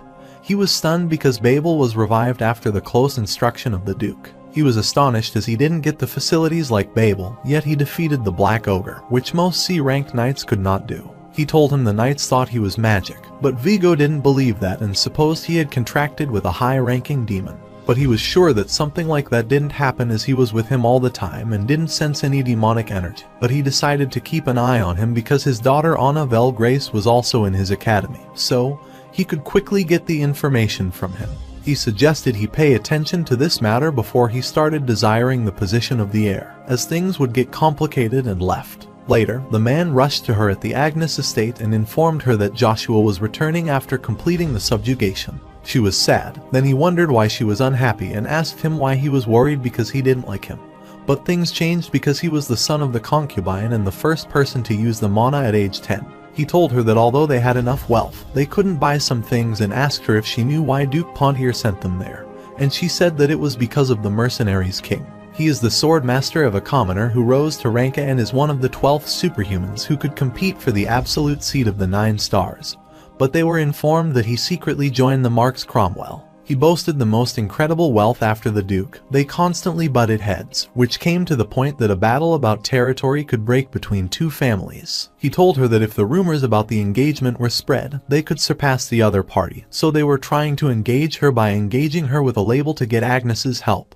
But he still felt bitter about this. She wonders if she needs to ask him for help, but he tells her there is no need, as the pride of the noble family matters. He knows she is pretending to leave Babel, so he tells her not to sacrifice too much for her family. He told her to talk to the protagonist as the way she acted toward him didn't feel fake, so he wanted them to have a severe conversation, so she instructed him to arrange a dinner between them before he left. On the night when the Crimson Knight Order returned, a grand feast was prepared at the Agnes estate. Everyone was discussing his skill, and he started calling him his liege, but he felt uncomfortable. He wanted to refuse to take the oath, but he believed he would be that ignorant. The protagonist told him to head back as he tried to rest. After he left, he thought people wanted to learn from him, but he refused because he wanted to become his sword and was afraid he would become vigilant if he knew that.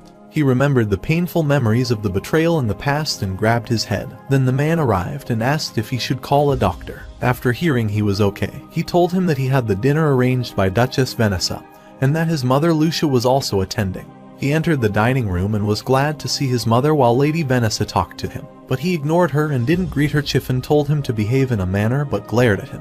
After her mother told him to greet her, he greeted her and introduced himself, but she was pissed off after hearing him use the name Agnes but decided to hold on since she wouldn't see him after today as he was going to the capital.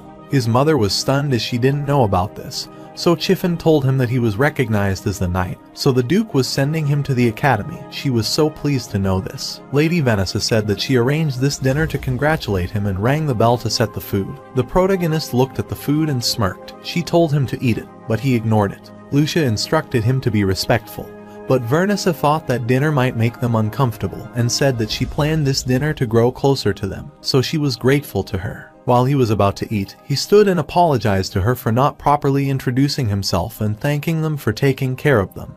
But she didn't care, so she told him to eat dinner. She reached them, but they didn't accept her kind gesture, and he felt uncomfortable because they had more delicious and variety of food than her, so he wanted to have the same dinner. He encountered this method many times. The poison was cleverly put in their food and is of the type that isn't easily detectable and doesn't leave a trace. But she refused to eat with him, making the excuse of dieting. But he told her that she had a perfect figure that didn't need any maintenance. So she realized that he might come to know about the poison, and she thought he would suspect her of refusing again. He asked her what she was thinking and if she put the poison in their food. Chiffon talked harshly to him as if he was disrespecting him, but he told him that he was the one who was disrespecting him and asked if he forgot to whom he was talking. He could feel the killing intent from him, and the protagonist asked her if she put the poison in their food. Chiffon's reaction showed that, but he got furious and drew the sword to kill him. The protagonist asked how he dared to draw his sword toward him after putting the poison in their food, but his aura was unbearable. He didn't want to pull his sword as he was threatened about his growth in the future, so he decided to kill him. Meanwhile, the prince was reading the book in the garden when the knight appeared and showed him the letter from Agnes regarding his decision. He thought it would be insolent to open the letter, so he brought it to him and wondered if he accepted his offer. The knight believed he might have taken it as it was the place everyone dreamed of, but the prince read the letter, laughed, and thought he was interesting. When they were ready to fight, Duke asked them what they were doing, and then Lady Vanessa told him she invited Lucia and the protagonist for dinner because she heard he was sending them to the capital.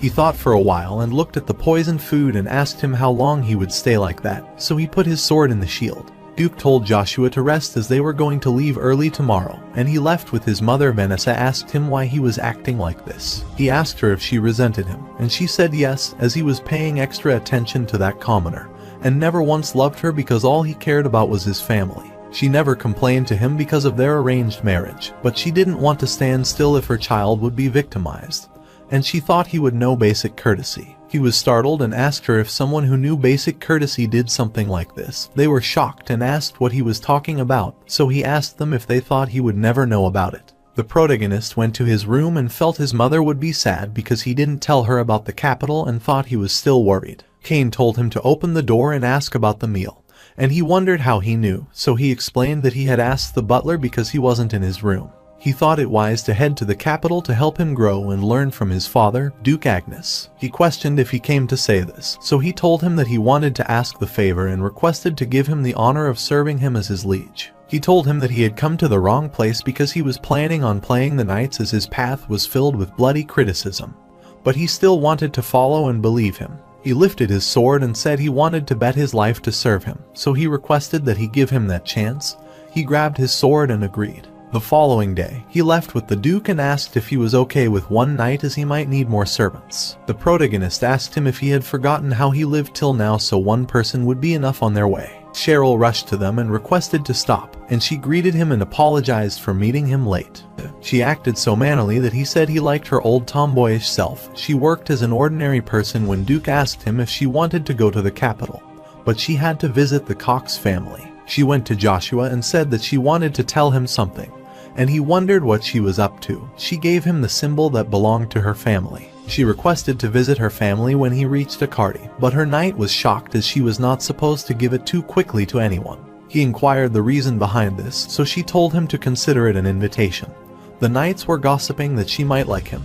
He thought no one could resist such a proposal, so he realized he couldn't refuse to take this as the rumors would spread, and he would get more attention. While he pondered, she pretended to cry and asked if he intended to humiliate her, so he comprehended that she might come to him prepared, so he accepted the symbol and hurried to leave. Before leaving, Duke asked her if he could also visit her or if this offer was just for his son. She said of course, so they bid them farewell and left. Meanwhile, at the Grand Imperial Palace of Avolan Empire Kataka, they knew about their empire and assumed they would reach there in 3 days. The knight told the king that Joshua rejected the order of the Imperial Knight. He was stunned as he dared to refuse the order of the most substantial empire in the world. He wonders if he thinks of himself as more capable of taking over the Agnes family. But the knight doesn't think this based on the letter because he said that he doesn't need the prince's recommendation and would obey the emperor's laws. He laughed because following the law meant he would defeat the honorable knights of the palace with his strength. 4 days later, at the Anis family mansion in the capital, his mother was stunned to know they would live in such a beautiful palace. Cain thought that the villa had stayed the same even though much time had passed, so the protagonist asked if he had come there. He told him that he had come here once following the Duke when he was a child. The protagonist was astonished to know his father was that close to him, but he never heard his name in his past life and assumed that he might have disappeared along with the downfall of the Agnes family. He saw that few people were around and that Cain could care for his mother, so he wanted to solve this issue. He told Cain that he would have something to do, so he was leaving and instructed him to take care of his mother, and he thought he might be looking around. That night, in the Akardi downfall area, he didn't change while entering the palace. He was curious about how people would look at him. The man thought he might have lost his way and offered to leave him, but he was stunned when he said he wanted to find the red coin buried deep in the rough river, and then the man guided him. They entered the room, and the man told Ryan he would leave the counter to him. He looked at the kid as they were curious about why the kid was there. They entered another room and opened the secret passage. Joshua thought he didn't need to worry about the leak as they secured themselves that much. They entered the basement, and the man sitting on the chair greeted him. The protagonist thought he might be in a higher position because they were very polite. They entered another room, and he told him to sit near the seat. He saw the hole and assumed that they might be giving information through the hole. He asked what information he wanted, and Joshua asked if he was directly selling the information. It was hilarious that the branch manager was with him when he received the third-rate information. He was startled and asked how he was confident that he was the branch manager. He replied that the true identity of the person in the organization was hidden. But he noted how people acted towards him, so he drew his conclusion, and the man said that he expected rumors to be exaggerated. But now he had seen with his eyes that it seemed to him that he had been downplayed instead, and he came to know that he also knew about his real identity. He told him he is currently the most talked about person on the continent. He realized their skill at gathering information was trustworthy as he knew about his identity. Indignant that a duke had all his life and thought his data could be sold anytime. He knew from his expression what he was worried about, so he clarified that few people knew him and introduced himself as Zero, who was in charge of the moon door of the Akardi branch. He asked if he could guide him to the third-graded room to provide that information.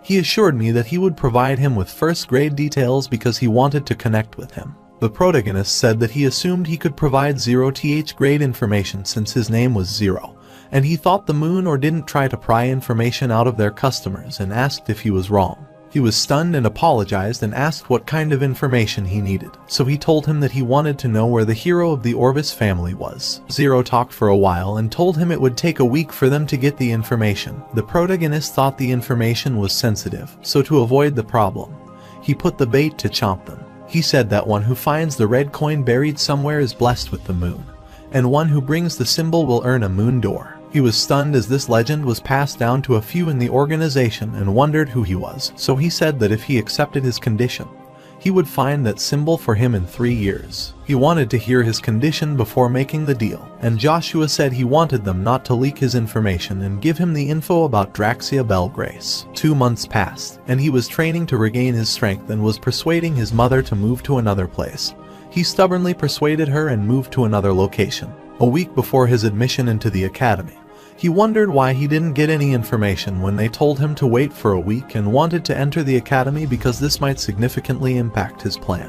While he was still thinking, he arrived and was talking to him, and Cain glared at him, but he told him that he knew this person, so it was alright. He told him it took a while because many people got involved, but he tracked it down, gave him the information, and read the information regarding the Orvis Count family. A long time ago, the family members were contemptuous because they were magic of Avalon, and the head defeated knights who were on the verge of mastering rank. This incident received much attention from King Terra several decades ago, and Radiant Orvis fell into ruin instantly by their own country's imperial family. He read the name Baron Accent, the great merchant of the night, written to it while thinking that Viscount Biggs was his brother and Count Rebecca arrived. Baron Provalium is one of the 3 influential underworld figures, and he greeted Veron Shen Villas and told him that the deadline for their promise had already passed. He told him that elves are so rare that they won't be able to get them so quickly, so he wanted some more time, although he didn't want to hear the excuses he gave him for 1 week. He assured him to bring them in that time and warned them that he wouldn't be able to enjoy many things in the capital anymore if he failed after he left. He thought his life shortened every time he met him. He had to make this impossible thing happen in a week, otherwise everything would crumble because he is the son of an influential figure in the military, and he will make this happen. While leaving, his man asked why he gave him a week as it would be difficult, but he said that intimidation is the most crucial thing the king needs. If Baron Provalium failed to get elves, he would trample on him when he reached the limit of his fear. He would become more obedient after he showed some mercy. Meanwhile, Count Rebecca met them after a long time and asked if he disturbed them, but he said no. The protagonist remembered that Pencil Jin Rebecca was an ignoble noble born with a weak body and a weak-looking appearance. Despite being from a noble family, he talked formally to everyone. Other nobles ridicule him because of this behavior, but he is the most respected noble among commoners. When Veron Shen Villas arrived, he went to talk with her. He looked at her carefully, wondered if such a beautiful lady was in the capital, and asked about her family. She didn't respond, so his man told him to show courtesy because he was the son of the Villa Marquis family. So Pencil Jin Rebecca moved her behind and greeted him. He said he didn't want his apology but thought he was not educating his daughter because she lacked courtesy and wanted her apology. Cain wonders why he is so unreasonable when they have never been acquainted and thinks he is asserting his authority while borrowing his family name. He went to her and ordered her furiously to show some courtesy, but the protagonist told him to stop messing around and thought his father must be concerned with his only son being simple. They get angry with him and ask if he wants to get killed because his man pulled out his sword. He tells him that he should know the weight behind his action because he was trained with his sword. He wonders what he is talking about, and she tells him to take responsibility for his actions and trembles at his killing intent. He asks his knight why he isn't attacking him, and the protagonist tells him that he is Ash Van Friedrich because he keeps asking about him. Veron repeats his name, so he tells him he doesn't need to keep saying it since he will engrave it into his memory. Meanwhile, Anna was meeting a man whose father was out of his mind, and he asked her if something was wrong because it was an emergency summons. She told him the monster appeared in the Agnes Duchy, and he wondered if she was talking about Babel. She realized that news hadn't spread to their continent, so she told him that Duke had another son whose abilities surpassed Babel's. He was surprised and asked why she informed him earlier. She said to him that the words would spread out soon because the Duke was spreading it, and such rumors gathered and became an extraordinary power in a peaceful time. He thought that it said the world was at peace, but they are currently on the verge of erupting, and she said each country is accumulating its power. Although the citizens thought it was better, the reality is different because the accumulation of power must burst out. Every country masters would participate in a war. No country would wage war without a chance of victory, so information is necessary. He understood what she wanted to say, but one misstep could cause their plan to go up in flames. She had a plan for it and said that he would enroll in the academy and try to bring Joshua to their side. While at the restaurant in the capital, he asked him how he dared to meddle in his business and told him to kneel for forgiveness and then let him off with one severed limb. He told Mucker to make him knelt in front of him while attacking him. He thought he was a dead man the moment he defied the Villa's family. He was defeated with a single punch, which shocked him. He beat him with a fist when he was a B-rank knight, and Joshua asked him how he should deal with him. He asked for his identity, but he said he was Ash Friedrich. He told him not to lie as he never heard the name of such a family and was non-stop talking when he punched him. He went to him as he wasn't done yet, and he grabbed him and asked where his high and mighty attitude went, but Mucker apologized and asked for mercy. He was able to comprehend his power, but he realized that his rank master must belong to a hidden family. He said that he was not the type to have mercy. He hit his head on the floor and asked for mercy in return. He offered his arm as he didn't mind if he began to use a sword because he failed to protect his master. He remembered the man who dedicated himself as an idiot for his sake. But he wasn't the type to forgive his enemy easily. So he got his family ring and instructed the knight to tell him to come and get it after he became conscious. Otherwise, he would sell it. Cain thought he was always like that, but he told him not to follow him. Countess Rebecca was amazed by him and asked Iselin what was wrong. But he rushed away, looked at Mucker, and proposed to guide him to the nearest clinic. After he becomes conscious, he looks at his swollen face, gets furious, and orders Mucker to bring him. But he cannot do this with his current strength. So he warns him about the consequences he will face. He ordered him to return to the state and find out about him while he found out about his family and cut their throats. But they don't have justification, as no one would believe a 10-year-old child beat them. Even if they fought them, the family's reputation would fall to the extent that society's views about the family would change. But he thinks reputation doesn't matter, so he tells him that it matters to the noble family more than their life, and says that even if he doesn't believe him and his father heard about it, it won't end with the punishment. He suggested killing everyone there and erasing the evidence, but he told him that the protagonist took the token of his family, and he was stunned and looked for it. Mucker told him that he wanted to see him if he wanted the ring and suggested to quell his anger because this situation had more costs than benefits. He asked if he wanted him to find him and apologized, but he told him to send the substitute.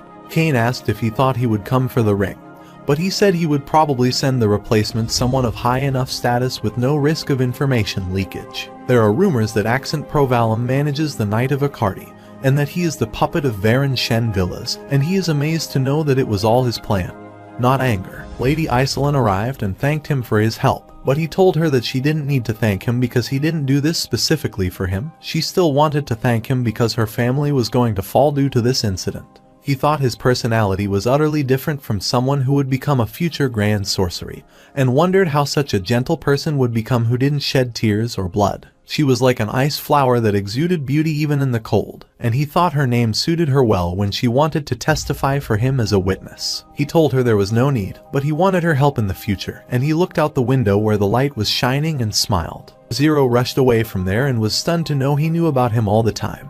He thought his strength wouldn't be found by a master from his skill, but he could tell the information was not wrong. Baron Accent was outside the restaurant, and after he saw Countess Rebecca coming out from there, he became sure about the location and entered the restaurant. He greeted him and requested to return the ring because it was precious to him. He told him he wanted to meet Baron, but he lied and was still unconscious. He told the Viscount to bring Knight Mucker with him next time, and then they would discuss it. He told him that since he accepted one of his requests, he should also accept his, so he told him to hand over the rings he was wearing. While returning, Cain says he is a monster as he extorts treasure without change in expression. But he thinks it a fair trade to get something equal in return for giving him a chance. He asked him why he wanted this ring that poorly, and he thought that, sometime before, beautiful elves fascinated him, so they started killing them and hiding in the forest. High-level magicians protected the woods by a barrier maintained by High Elf, who died, and only one High Elf remained was named Alunbus. Alunbus had a human friend from the Orbis family, Zerath Dick Orbis, who died while being tortured by humans to get their information, but he did not say anything. Alunbus, when they knew about this, went to meet the only disciple who was working as a servant, and she shed her tears, which seeped into the ring. Since then, this ring has been called Elves' Tear, and it was supposed to hold extraordinary power. Cain asked what he was wondering as they had arranged the mansion, and he requested that he return to Duke after enrolling in the academy. Cain assumed he wanted him to become Lucia's guardian but was worried about him as he would be the son of the noble family without any attendants. He started facing the problem, so he would need him to take care of them, and he was worried because Baron Shen Villas was also in the academy, so that he would go after him.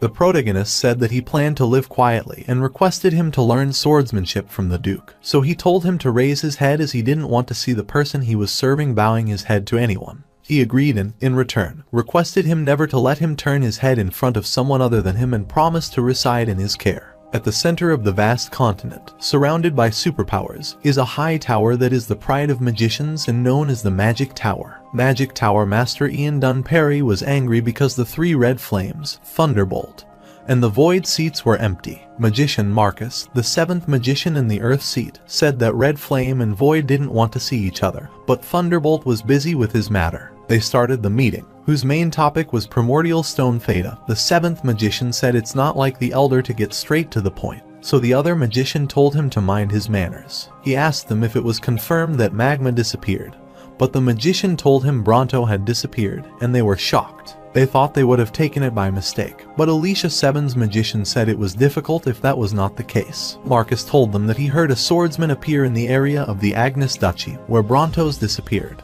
He told them that the swordsman that occurred was the person who just turned 9, and the leader instructed him to pay close attention to the one who took the magma, but Alicia thought it would be the swordsman. Marcus thought it was not true as the swordman was the son of Agnes, and Theta told him to tell all the information earlier. But the Elder told him to be silent, and the meeting ended. After they left, the Elder thought that the world changed very quickly, but he did not know if that change was for good or bad.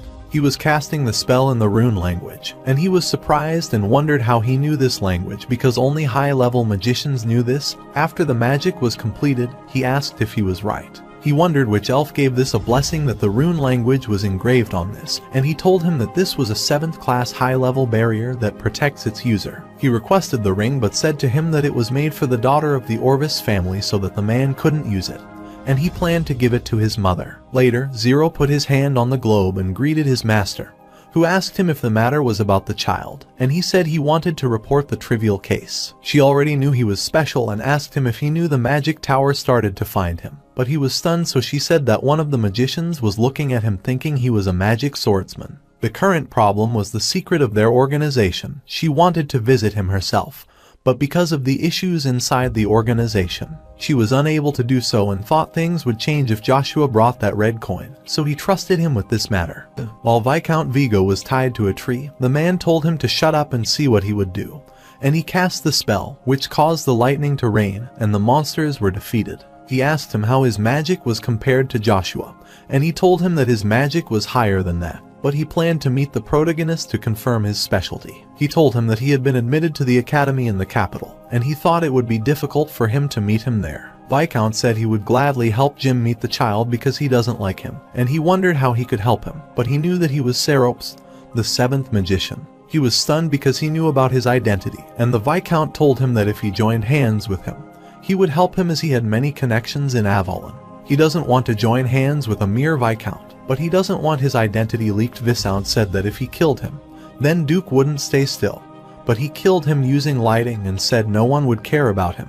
Joshua entered the academy after turning 10. In the academy, students were divided into 6 groups, advanced to the next grade through an advancement exam, and graduated from the academy after passing graduation exams. He believed 6 years would be enough for him to reach the 5th stage of spear art, like his past life, if things went according to his plan. He went to find his room, and as he expected everyone from his family to bring a servant, his room was 3 personal rooms, but he wished he would have to share it with someone like Veron. A student entered the room and asked for his help as his luggage was heavy. He thanked him for his support and introduced himself that he was Agar's Kun Douglas and liked him since he didn't show off. He was pleased with him and wanted to get along with him. Then the third student, Icarus, arrived and was stunned to see him because he was the genius of the era they had bought. He remembered the first Imperial internal battle recorded in the story, which lasted 10 years and shed the blood of many innocent people. Later, the second prince's administration and forces were absorbed, and 2 people contributed to the victory. One was the 4th prince, Kaiser Van Britten, who became a hero for ending the battle. Another is his genius of strategy and tactics, which led the first prince to victory, the heavenly brain Icarus. They stared at him, and he wondered if something was on his face. Agars hugged him as he never thought he would meet him again and wanted to have fun with him all year.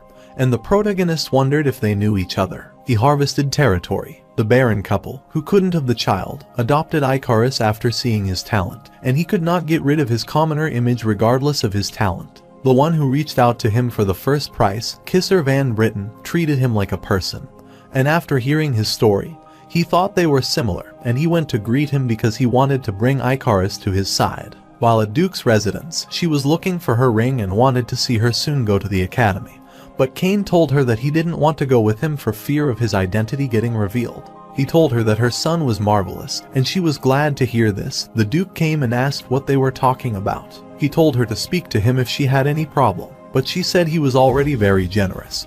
And they left his man and asked him why he was letting her live with him, as it would make Lady Vanessa have treacherous intentions. He was aware of Joshua's skills but thought that Babel was also talented and a legitimate child, so there would be no bruise regarding legitimacy if he became the heir. He wondered if authenticity has to be influenced by the blood instead, and he wanted to watch this matter a little more. He asked about the authenticity of the legitimate son. During the first class, after entering the academy, he learned about the relationship between Agars and Icarus because they weren't famous for good reason. 3 students appeared and made fun of them as the illegitimate child, and the commoner were together. Agars recognized Amaru Brunsten, and the protagonist wonders if he is the son of Ari Brunsten, the master of the raper. They thought they would get a good grade if they were in the same class as them, and the protagonist noticed their yellow tie and realized they were in the 2nd year. He made fun of the Agar, so Icarus told him not to disrespect him. Then Duncan Paul Dunnett stepped forward and asked him how he dared to contempt toward the Sten family. While explaining that he didn't say anything that contemplated them, he punched him and told him that being adopted doesn't mean he would be noble, as the blood flowing through his veins is that of the commoner. Agars told them to stop behaving like this with his friend. He kicked him, which made the protagonist furious, and he thought he wouldn't be able to spend his days quietly as he had to destroy their mindset utterly. While he was going to end this issue, the 4th Imperial Prince, Kaiser Van Britain, appeared and was sad that he knew he would find him there. Meanwhile, Veron told Mucker to find out about the protagonist from the Moon Door, but he remembered the promise he made to him while taking the ring that he would stop him from doing anything further. He told him that if he behaved again like this, the world would know about this and make fun of him. But he gets furious, throws his wine on him, and orders him to do as he said, so he is left with no choice but to follow his order. While taking his lecture, he thought that although he didn't plan to draw attention, he needed to do something to drag Icarus to his side. He remembers the prince who told him to visit the Imperial Palace before graduating, but he was already planning to do that because he needed something for the storage room. Agars was sleeping, so the teacher called him, and he wondered if the time for lunch had arrived. The class mocked him when the teacher told him to pay attention and continue the lecture. The teacher emphasized the importance of the sword, that most of the knights, including the Duke, used the sword, and asked the class why it was considered the greatest weapon. Amaru raised his hand and said that it was because all other weapons are trash, but the teacher said that from what he said, soldiers should also use a sword rather than a spear. Joshua said that from his perspective, rapier is the worst weapon, which made Sten furious because their family used this as the primary weapon. The teacher told them to stop fighting, but he asked if he was asking him to tolerate his family's mockery, and if they should fight to check which weapon was potent. The protagonist told him that fighting is prohibited between students, so he suggested sparring in the practical class. He requested the professor to allow the sparring. The teacher agreed but told them to use the wooden weapon instead of the real sword, and he thought it would be perfect as he would break his body using this. They looked at each other and smirked. Later, Mucker was with Zero at the Moon Door and asked about the information regarding Freydic, and they were ready to pay as much money as they wanted. Zero said the information would be expensive as he wondered about the person to whom their organization is giving special treatment. He told him to pay $1 million if they wanted the data, and he was stunned, so Zero told him to take his time to decide and visit again. Zero thought that since they demanded so much, Veron would give up on revenge, thinking he is a strong person because of the protocol because Vero is a weak person.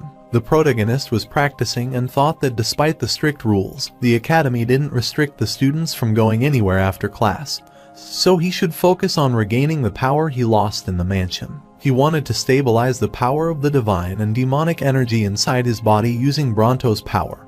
Then, a light appeared, and he got unconscious. After he became conscious, he wanted to practice further. He looked for Luja everywhere but couldn't find it. Then the subspace appeared in which Luja appeared and scolded him because he was unconscious for 3 days, so he had to take care of him. The protagonist thought he could regress this ability in his past life and never considered a command like this would appear again.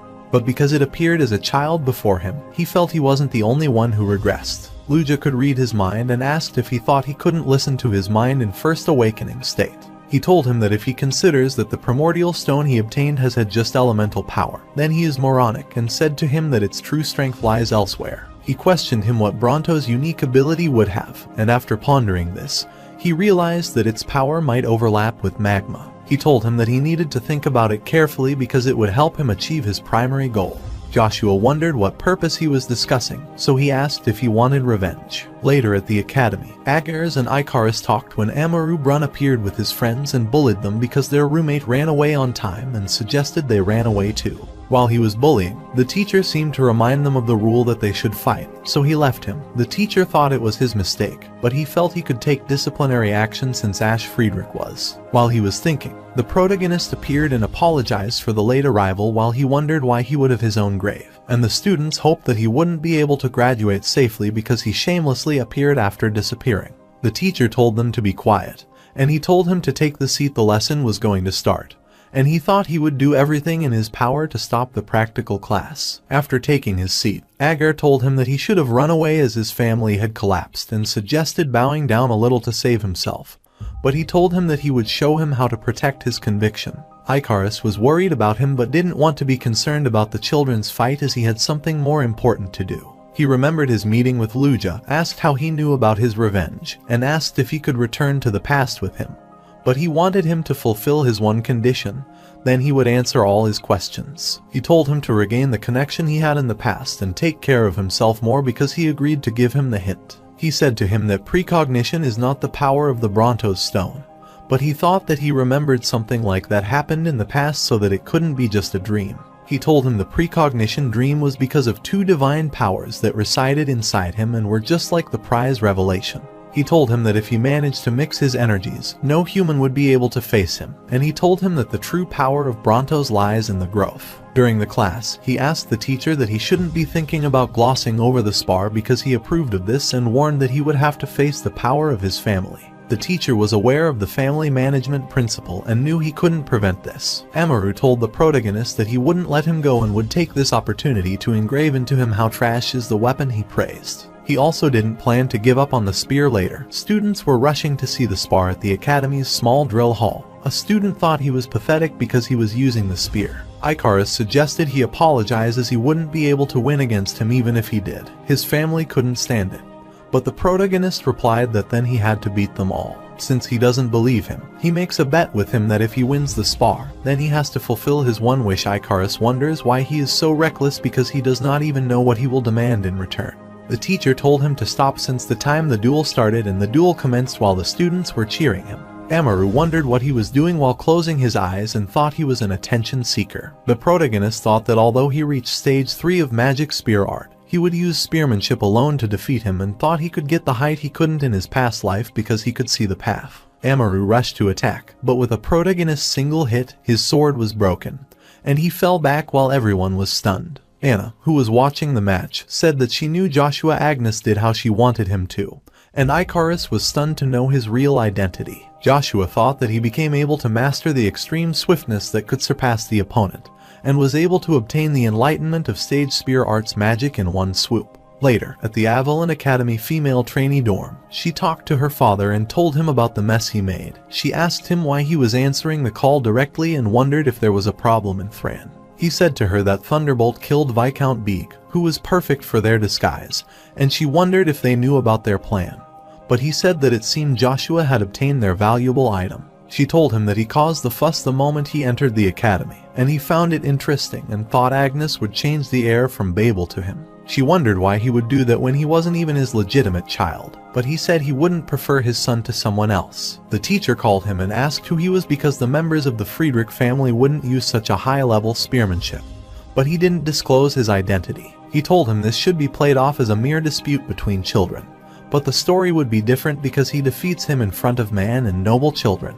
He was ready to take full responsibility. The teacher said that last year there was a child with the same mindset, Simmy's Kun Douglas, and told him that even in the academy, the students have a hierarchy between them based on power. He told him that they would now endlessly harass the children of weaker families, and he asked him if sitting idly when the students use violence is something that teachers do. The teacher said that something could be changed in the world, but he believed that nothing could be changed as this was the excuse the coward made. The teacher told him that he would recommend him to the Imperial Knight if he wanted, but he had already declined that offer from the prince. He said that although he didn't want to waste his time there, he was also not a coward to run away, so he excused himself to leave, and he left. Baron had told Duke that he received that intelligence that the Empire would start progressing and gave him the letter from the Sten family regarding the matter and told him to read it for the details. Later, Duke was having a war with Kane. Despite being severely injured, he didn't want to give up because he wanted to become stronger to protect his liege. The Duke asked why he was doing so hard, and he said because his leader promised that he wouldn't let him bow in front of others. The Duke defeated him and was amazed that Joshua could get a loyal person in such a short time. While Joshua told Icarus he would win, he reminded him of the deal and told him he needed him, which made him. He said he was aware of his abilities, so he wanted him to use them for him, and Icarus said he would think about it after he succeeded in pulling off and leaving. The Emperor told Jaqen to make the kid join the Imperial at any cost and was willing to write a recommendation letter, leaving him speechless. The protagonist was thinking about the Araxia circle in which high-power children gathered, made solid bonds, and tried to suppress and indiscriminately ruin the children who weren't part of the circle. He thought if he could fix this problem, he would be able to bring Icarus to his side and wondered what thorny path Kaiser would trudge when he did have Icarus with him. Later, Icarus came to his room and assured him that soon his family would send a person and Araxia circle would also approach him. But he had a way to solve both problems. He remembered his meeting with Amaru and asked him to teach him martial arts. He agreed but wanted the information regarding the Araxia circle and Simi's Douglas in return. Meanwhile, at Avalon Empire, the Knight received an emergency letter from the Swallow Empire from Draxia, and the Knight said that he planned to speed up the plan and informed them. Empire declared that he would provide them with military support but would dispatch 2 of their masters so he wouldn't have any complaints. He also told him that Joshua Agnes enrolled in the academy with a fake identity and knocked out Amaru Sten in a single strike. The protagonist thought that although he planned to leave the academy, he had to destroy the circle before Amaru arrived and wanted to talk to him, and he apologized for belittling the weapon without his knowledge. After he forgave him, he requested him to teach him swiftness, and he knew that it was not easy to reach and was the problematic realm, and his attack didn't fly straight into his body because it was being twisted. Swallow Empire was a great nation consisting of most of the Igrant continent. They were the greatest in the horseback arts because of the vast plain, but they plagued the single problem: the independence of Thran Principality. At the capital of Swallow, Emperor Duke Altsma suggested he take action immediately, and was ready to destroy 1,000,000 of the forces in his single order. Gandar reminded them that this matter could only be solved with the complete exclusion of the neighboring nation as their power was too strong. The Emperor Darren Belgrace asked him how he was confident he would defeat as, in case of his defeat, this would be the loss of the whole nation, and he decided to listen to the Prime Minister's idea. He suggested that they would only be able to do something if they got help from the Avalon Empire, while the Hubalt Empire had to pay attention to their Pope selection, so the Emperor decided only to take action if they acted recklessly. After he concluded the meeting, his man appeared and greeted him and said that although the Knight of Prominence, Uravis, wasn't showing himself, everyone knew he was the moral pillar of Thran. After meeting with Icarus, Agars came to meet him and requested to stay away from Araxia, as it would endanger his family. The same thing that happened to his brother would happen to him. He asked him if he was that afraid and if he wanted to live as a runaway for the rest of his life. He shouted that he knew nothing about this as Veron Shen villas lead the Araxia, and they are insurmountable walls that powerless families like them can never cross. But he thanked him for the info and left. Everyone was gathered in the exclusive room of Circle Araxia. Natasha hurried to start the meeting, but Juog told her to take it slow. She thought his father might have worried about everything since he cared, but he wanted to enjoy the moment and not be like her. Veron Shen Villas told them to stop fighting, asked about the incident regarding the defeat of Amaru by someone named Ash, and told them not to treat him lightly. They wonder why he would worry about a kid from a fallen family, so he says he beat him. Natasha recommended recruiting him, and he also agreed with her since it would be advantageous to them. But he can't bear to watch him strutting around and will teach him a lesson just like Simas Douglas. Joshua was summoned to the headmaster's office. He thought it would be because of Amaru, but after he entered the room, a man wearing a mask said he was a messenger from the Emperor. He told him that he was from the Black Wind, part of an intelligence organization, and he realized that they worked under the Emperor directly and were willing to give their lives for them. He told him that the Emperor ordered him to join the Imperial Knights, and if he refused, he would do everything to expel him from the academy. Later, Duncan Paul was bullying Icarus when Agars tried to stop him. He said that he should understand the situation as they are done now, and he wondered what they did now, so he told him that their fault sin was that Ash was their friend. but he said they are together just for a few days, so he is still determining if he considers him their friend. Then Veron appeared and said that he likes to meddle in other matters, so he would capture them and call him. He said that he needed to do as he did in the past, and he remembered how his brother got beaten because of him. He also remembered what the protagonist told him, so he got furious and rushed to attack him, but he punched him. Icarus thought they were pathetic and asked if taking one hostage was the best the nobles could think of after not being able to beat one person. So Veron went to him and kicked him and said that in this world, the most substantial prey on the weak. If they eat quietly what they feed them, this wouldn't happen, and wonder how they couldn't be furious when they tried to change this principle. Joshua arrived and said that he broke his promise, so he would make him regret it because the sin of laying his hand on his friend was worse than he imagined. He told him to stop as he had the authority to change the fate of their families. After he stopped, he was glad because he understood his place, and Juog asked if he were sure he would be able to face every single family present. Natasha said that they have 12 families there, so even the children of the 5 Duke wouldn't be able to do anything. But the case would be different for Duke Agnes. Veron wondered if he would return the Dawn Ring to him as he would be aware of it, but he says that he doesn't do filthy things like that. He said that this ring was completely different from what he knew, because after pouring a certain amount of mana in, he could gain power more potent than Mucker's, which would be enough to defeat him.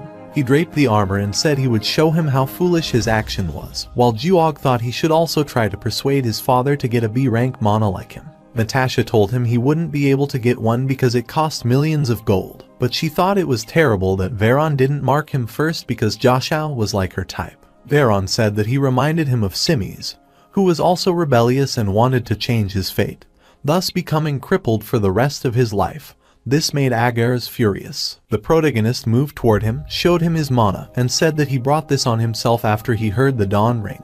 Everyone was shocked because his armor was different, and the symbol engraved on it was of Agnes's family. Juog realized that the rumor regarding the child who became a mana user at the age of 9 in the Agnes family might be about him. Joshua told him his proper name since they said that the power of the family describes everything in the academy. He asked them how high his position was at the academy, and Natasha said there might be a misunderstanding because if they knew about him, they wouldn't do that, but he told her to shut up. He was unwilling to forgive them because they thought lightly of other people's lives and threw someone into despair, while Juog said he would like to be the enemy of 12 noble families. He asks him if he is okay to make Agnes their enemy, and he thinks that their hands are already packed with the Pontier family, so if he made him his enemy, he would not only put his family in danger but also be cast out of the successor position. Joshua said that he only had to deal with the one who beat his friend and would forgive them, and all the members ran away, which made Veron angry, so he threatened them, but the protagonist told him to worry about himself. His single punch caused him to be severely injured, and he told Juog to take him to the infirmary.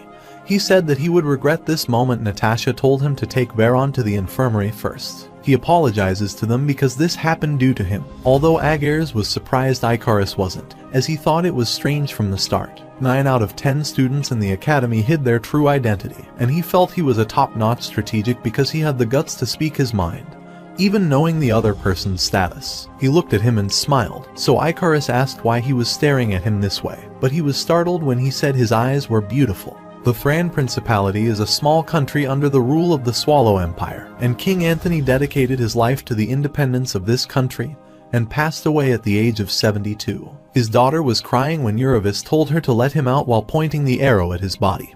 He remembered that he had left his daughter and Thran to him before dying. He burned his body, and his daughter decided to follow his father's will, so he told Uravis to see the matter from now on, and he promised to dedicate his life to this country. He thought he should take the Magma Stone to face the Magic Tower and Swallow Empire on the other side. Jackie Steropes reached the Avalon Academy. The protagonist thought he had to quit the academy soon and go to the Imperial Palace because he had to find something from the storage. While thinking, he appeared and introduced himself. He said he came there to get the Bronto from him, but it was not the right place to discuss this matter, leading them far from the academy. He was prepared to fight and asked if he thought he could obediently hand over the Bronto to him and attack him because he was confident that he wouldn't lose against a mere magician. He grabbed his hand, applauded him as if he might be the strongest in his generation, and threw him on the ground. He said he would break his arm since he did not give it obediently, but Joshua said he was impatient because he let his guard down and called Luja. His spear attacked him, but he managed to throw it away and thought it could be dangerous because it was an ancient artifact, and the protagonist grabbed it. Although he felt more robust than expected, he did not know he had already absorbed Bronto, and Jackie Stereope used mental magic to attack him. He was stunned because he could produce grade 4 lighting by just word casting, while he told him that he shouldn't worry since he would leave him half dead and attack them using the lighting spear. There was a flash, and he thought he might be quieter, but he was amazed as he was left unscathed even by such a lighting attack. While attacking him, he told him to stop pulling these apparent tricks. The protagonist thought he needed to maintain an adequate level of tension and keep his move as straightforward as possible, while the magician believed that the density of his mana was high and sharp. They kept attacking and dodging each other attack, and he wondered how long he would be able to avoid his attack. He attacked the magician. The magician said he heard nothing more humiliating than losing to a magician, so he wanted to let him taste it and pound him using lightning strikes. He takes the head on and can tolerate it, so the magician is surprised but tells him that this is his last chance to hand over the Bronto because he feels significant guilt while harming talented children. The protagonist was stunned after seeing the lightning glares surrounding him, and the magician warned him that if he didn't give him the stone, these spheres would attack him. But he wasn't afraid of him, so he closed his fist. Before the sphere could attack him, he used a violent gale and managed to withstand the attack, which surprised the magician. His lightning sphere didn't disappear, and he was disappointed to see his ridiculous expression because he was expecting more from him and used Rune's flare to attack him. He was standing still in his space when Luja asked him if he would give up like this because he did not like it, as he always subdued his enemy, and noticed that the time was moving slowly. But he thought the opponent was too strong to use any trick, so Luja asked when he could talk about things like that because no matter how strong his opponent was, he always faced them, so he decided not to give up any value on how strong his enemy was. He laughed because he thought he would have died, but the protagonist uses a magic spear in stage 3, and makes the path of aura that passes through the flames using the spear. The magician was stunned and tried to escape the spear, but the protagonist appeared and attacked him using a seer while the magician wondered how that was possible. He was shocked because he used both demonic energy and divine power, and died while the protagonist spent the blood, and he thought he would have been killed if he hadn't let his guard down. Suddenly, light appeared from the magician's body and threw him back. He thought this was his end, but Luja told him to cultivate his mana before the magician's mana circle and went into berserk, so he developed his mana and absorbed its energy. Later, at the Academy faculty meeting room, they were discussing the admission of Joshua's Agnes that was carried out covertly. Baron Segerdum said that no student revealed their origin and caused trouble among students before. They didn't make the deal out of it because he is Agnes's son. They thought if they continued to covertly admit the student, the Academy's reputation would be targeted. Headmaster Count Saint Albert thought the teacher had a point, but they couldn't ignore the matter since 12 families of children were involved. The professor recommended expelling him to set an example, but Professor Kane said it could be resolved with the academic service, so they should exaggerate the issue. But he gets angry and thinks he is just siding with Veron because his family is helping him with politics. He asks other teachers for their opinion, but they do not respond. He asked the headmaster for his opinion as no student should be expelled without listening to their circumstance, and thought he should be praised since he disbanded the wicked act of circle orexia. Professor Segerdum said that he should be ashamed for supporting him, but the professor said that they should be the ones to be sorry since they didn't act like a professor and kept quiet because of the money or fear of power. Count Ari Brunsten, who was with Duke Agnes, agreed with Professor Kane, and the headmaster was stunned to see their sudden appearance. They wonder why they are there, so Ari Brunsten says he came there because of the commotion, while Duke Agnes says he came there as a parent because the Academy student would be the Empire's future. Professor Cecil asked him if he came there to cover his kid's mistake in the special admission, but the headmaster told him to be careful of what he said. Duke Agnes told him it was alright because he was there to resolve the issues regarding his son. The professor said that the Academy is the place that nurtures the kids, but didn't he think that the presence of someone from high status would affect their decision? He felt that for the special admission, the fault didn't lie just with the student headmaster telling him to keep quiet because he was putting all of them in a difficult spot. Duke said he wasn't there to influence their decision. Instead, he came to apologize to Ari Sten because his son had stolen their weapon, and Sten noted that he didn't forgive him for this. Duke said that if the special admission had many problems, they should punish Joshua severely and could even expel him from the academy. Meanwhile, the protagonist was unconscious after he got up. He thought he had never imagined going against Steropes with this body. Suddenly, he felt unbearable pain. He looked at his hands so that he became much more prominent than before and asked Luja if that was the growth he was talking about from Bronto. He said that was right, but it didn't mean he would become a wrinkled older man right away, and told him that the growth would remain until 5 years, and then he had to nourish his body. He was worried about something that Bronto's was devouring the power of his loss and thought that might also be related to his growth. There was a new stone on the spear because of Bronto, and he said that the humans couldn't absorb Bronto in the first place, but the curse had been lifted thanks to him. Joshua was stunned that he removed the cause from him, stabilized the divine and demonic power, and asked who he was. Luja asked him if he was confident enough to bear the weight of knowing who he was, but the protagonist said that if he didn't tell him about himself, then he would use it. Luja noted that he is the most fabulous existence of all the beings, and the protagonist thought he could throw him away. Luja informed him that he couldn't do it because their contract had been established when he returned to the past. Amaru asked Aggers if he would run away again, but he told him to stop bothering him. He said that at this rate, he would be expelled like his brother and asked if he would make something else to regret. He started crying and asked what he knew about his pain and how pointless he felt when his brother was chased away. Amaru Sten was sad that he was always jealous of him because of his brother, who truly cared for him, while his older brother consistently harassed him because he was more talented than him. He asked him if it was his turn to protect his friend so that he would besmirch, and he was willing to help. He thanked him because he had a great idea and rushed away. Meanwhile, Aries Sten never expected him to be so straight up to expel because he was entertained to see their face and asked what he would do if they removed him. The Duke told him that Joshua received an imperial decree from the Emperor and thought it couldn't be solely due to talent. He wonders if he is that free because he received the order to head to Thran, but he has more significant problems, like their family's dignity, to solve and gain interest. Since he reminded him, Ari decided to leave and told him that the Swallow Empire attacked the Thran country after their king died but was defeated, and the Duke wondered how they beat them. Ari then said it could be just one person who reached the master in Thran's principality. The only reason the man could destroy them is the Knight of Prominent Europus. Joshua was training hard to wake the Luja, who fell asleep after saying what he wanted, and he thought he was one of the weapons the demon gods used. Demon God is the one who is at the apex of everyone and is known to be stronger than any other race. While he was thinking, he heard the sound and saw students approaching him. They told him that the school was in uproar because of him, and they told him that they gathered together to oppose the school's punishment toward him and that they would file a petition to oppose the penalty. He started crying after knowing they were all there for him while Aggers looked at him because he was crying, and Icarus wiped his tears and felt he had gotten taller. Professor Segardum was angry at the headmaster for not punishing him because it was the best, as he had been offered the position if he managed to take care of the matter. The headmaster would be appointed chancellor because all the families supported them. He said they needed to keep a check on the Agnes family since the mercenary king sided with the Cromwell family, and the Pontiel family sent Cheryl to the Agnes state. He suggested leaving the matter to him because hundreds of students set the petition to punish him while they were still discussing. Professor Cecil arrived and told him that students were protesting, so he should check it. Segardum said they knew the student would protest to survive and assured him they would rectify the issue. Still, the professor told him they were protesting against the academic circle Araxia.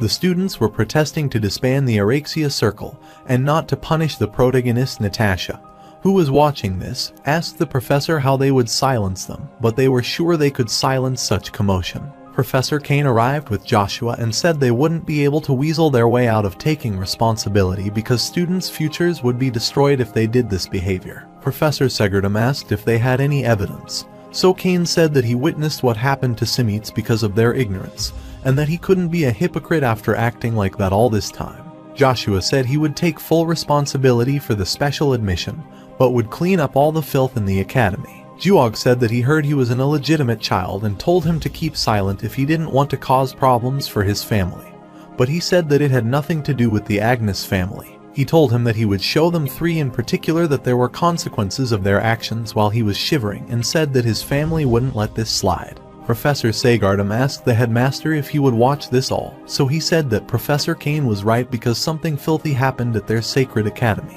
He told the headmaster that he would lose his position if he acted that way, but he said that position doesn't matter, what matters is how they work in that position. Juog said that status mattered as being talented. Agnes would make Babel their head, but Agnes noted that he left that it could be changed anytime because anyone with power could aim for it. Ariston said he wouldn't plan on supporting Agnes but advised him not to act in a way that caused problems for his family. Ariston told Gawag to stay away from his child, and Duke Agnes told Joshua to follow him since the issue was resolved. While at the capital of Swallow, the Emperor asked them about the injury of Duke Ultzma, so he told him that he had received a psychological shock. He wanted to console him, but his Duke Musk said he didn't deserve consolement because he brought disgrace to their country, and wanted him to take full responsibility. But the Emperor thought of a way as they were trying to get rid of their fellow, and he said that it was not because of the Duke but because of their lack of information, so he told them to get more information. While discussing, the knights rushed and told the Emperor they had chosen their king.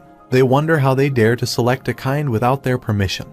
But the king asks who is the next king, so the knight tells him that he is the knight of prominence who will soon hold a wedding ceremony with the previous king's daughter, Eurybis. Duke Agnes asked him if he received a direct order from the Emperor to join the Imperial Knights. After he confirmed this, he asked if he planned to join the Imperial. He wondered what he could do as a helpless citizen. After he knew all he wanted, he decided to leave, so Ariston chose to discuss his matter and thought if he knew him. The protagonist is aware of him because he is the respected master, and Sten asks him if he thinks the rapier is trash. He says that he didn't know it was trash, but thinks the spear is the weapon. He thought he was bold while the bloodlust created by him was pretty unbearable for him. But he passed through it, which made Sten surprised, but he could also feel the pain produced because he was piercing his spirit. The pain was unbearable for him in the thought that there was a wonder he would be called the great mana user if he reached his peak one day. He wanted to show him despair as soon as possible, so he decided to hold on until then. Duke Agnes told him to stop and said that if he wanted to go to the Imperial Knights, he should rise to at least the RD battalion. He bowed before him because he understood. While at Agnes Duchy, Lady Vanessa was ill because Babel was summoned to the Imperial Palace and thought it was all because of that deplorable child. Chiffon said he would go there, and she wondered if he would go against Duke Agnes's permission. He noted that despite waiting for his death, it would be better to go there directly. She thought the Imperial Palace was dangerous, but he grabbed her hand and told her not to worry because he had also been there. The protagonist was practicing, and though he never knew that Count Sten was that lunatic, he got goosebumps and thought his father would have told him to rise to the 3rd Battalion because they were granted peerage empowerment. He realized he was telling him to set a new peerage, leave the Dutch Agnes, whose successor is Babel, and make a new family. He noticed someone present rushed there and thought he might be mistaken, but he appeared and said he was genuinely amazed because he was confident he wouldn't be discovered this time. Zero said he would be unable to find the information about Draxia for some time because he was leaving Arcady as he was the only person who could find the information. He confirmed if he was going to Thran and wondered how he could deduce that from hearing a few words. Joshua told him he would also be busy. As he was summoned to the Imperial Knight, he couldn't find the red crimson coin for the time being. His intel told him that the Darksia family had some connection with the Empire family of Avalon, but he wasn't surprised because he already knew about it, and Zero wondered how he knew about the Darksia's relationship with Emperor Marcus. Joshua was stunned to learn that because he thought Draxia had a relationship with the 4th Prince, and he asked if their organization believed this all. He considered it information with high credibility. He realized that the Emperor was trying to intervene with the Swallow Emperor, kick out the current Emperor, and insert Draxia, an undefeated battle god and swordsman with master skills. Ariston was fighting with the soldiers and injured them with a single blow, so the knights made the Amna barrier to protect themselves. He was thinking about attacking them with an exciting skill when Duke Tremblon arrived and attacked them. He clapped on his smooth attack, which struck him every time. Duke Tremblon suggested that he be more severe because they were in enemy territory, so he shouldn't relax, but he wasn't worried as he thought he could go to the Swallow Empire and bring Emperor Verona's head. He tells him to be serious about this, but he is irritated by him and thinks he is boring as Duke Agnes's side is much more entertaining, especially when he thinks of showing Joshua the taste of defeat. The Duke told him to move according to Draxia's order, and he said yes because he wanted to become the Emperor of Swallow. He understood what Evergrande warned him about because Sten was quiet and unpredictable. Later, at Avalon Empire Academy, he went there to say his official goodbye when Icarus said he wanted to be his attendant. He asked the fundamental objective behind his insistence to be his attendant, and said he wanted to prove his worth to him because he told him to become his person. He thought he would be someone so great, disregarding his name Agnes, so he wanted to prove himself standing next to such a person and requested to decide how to use him after that. But he refused his request. He wondered why he refused and asked if he considered him useless as a servant. But Joshua told him he didn't want to waste him on himself and instructed him to show his worth by correcting the academy after he left. He allowed him to use his family name if he wanted and to obtain the vast knowledge from the academy that would be helpful to him. He doesn't want his people to be his servants. He is glad and promises to show his worth in this academy. Meanwhile, Yorona Belle Grace was looking at the flowers when her father arrived and was pondering, so she asked if he was thinking about Uncle Demero. He wondered if the citizens would be happy if his brother succeeded to the throne, but she told him they would suffer more. She didn't forget the smile on the day he succeeded to the throne. He was the best empire for them, and he thought but could not forget about him. While they were talking, a warrior appeared and said he received an emergency message from the border guards that Thran Principality had assaulted the baker's estate. They executed approximately thousands of border guards, and they were as shocked as they ever expected this. At the residence of the Imperial Palace's first mage, he put his hand on the globe, and the Magic Tower Master, Ian Dunperry, appeared and asked if he was having any problem at the Imperial. He told him that he had made the wrong decision in supporting the fourth prince, as it was most likely the first and second prince to succeed to the throne, and suggested that it was not too late. Knight thought that when he first met him, he felt something inexplicable, and Master Ian told him that he had contacted him to offer the proposal and said to him that Jackie Stereope was killed, and he was stunned. So he wanted him to be the next Thunder Seat but declined the offer because of his second objective, which was to get the Avalon Empire Imperial Treasury, which contained Jade Stone. He requested him to investigate the area since his final destination was a warp to get to the capital of the Avalon Empire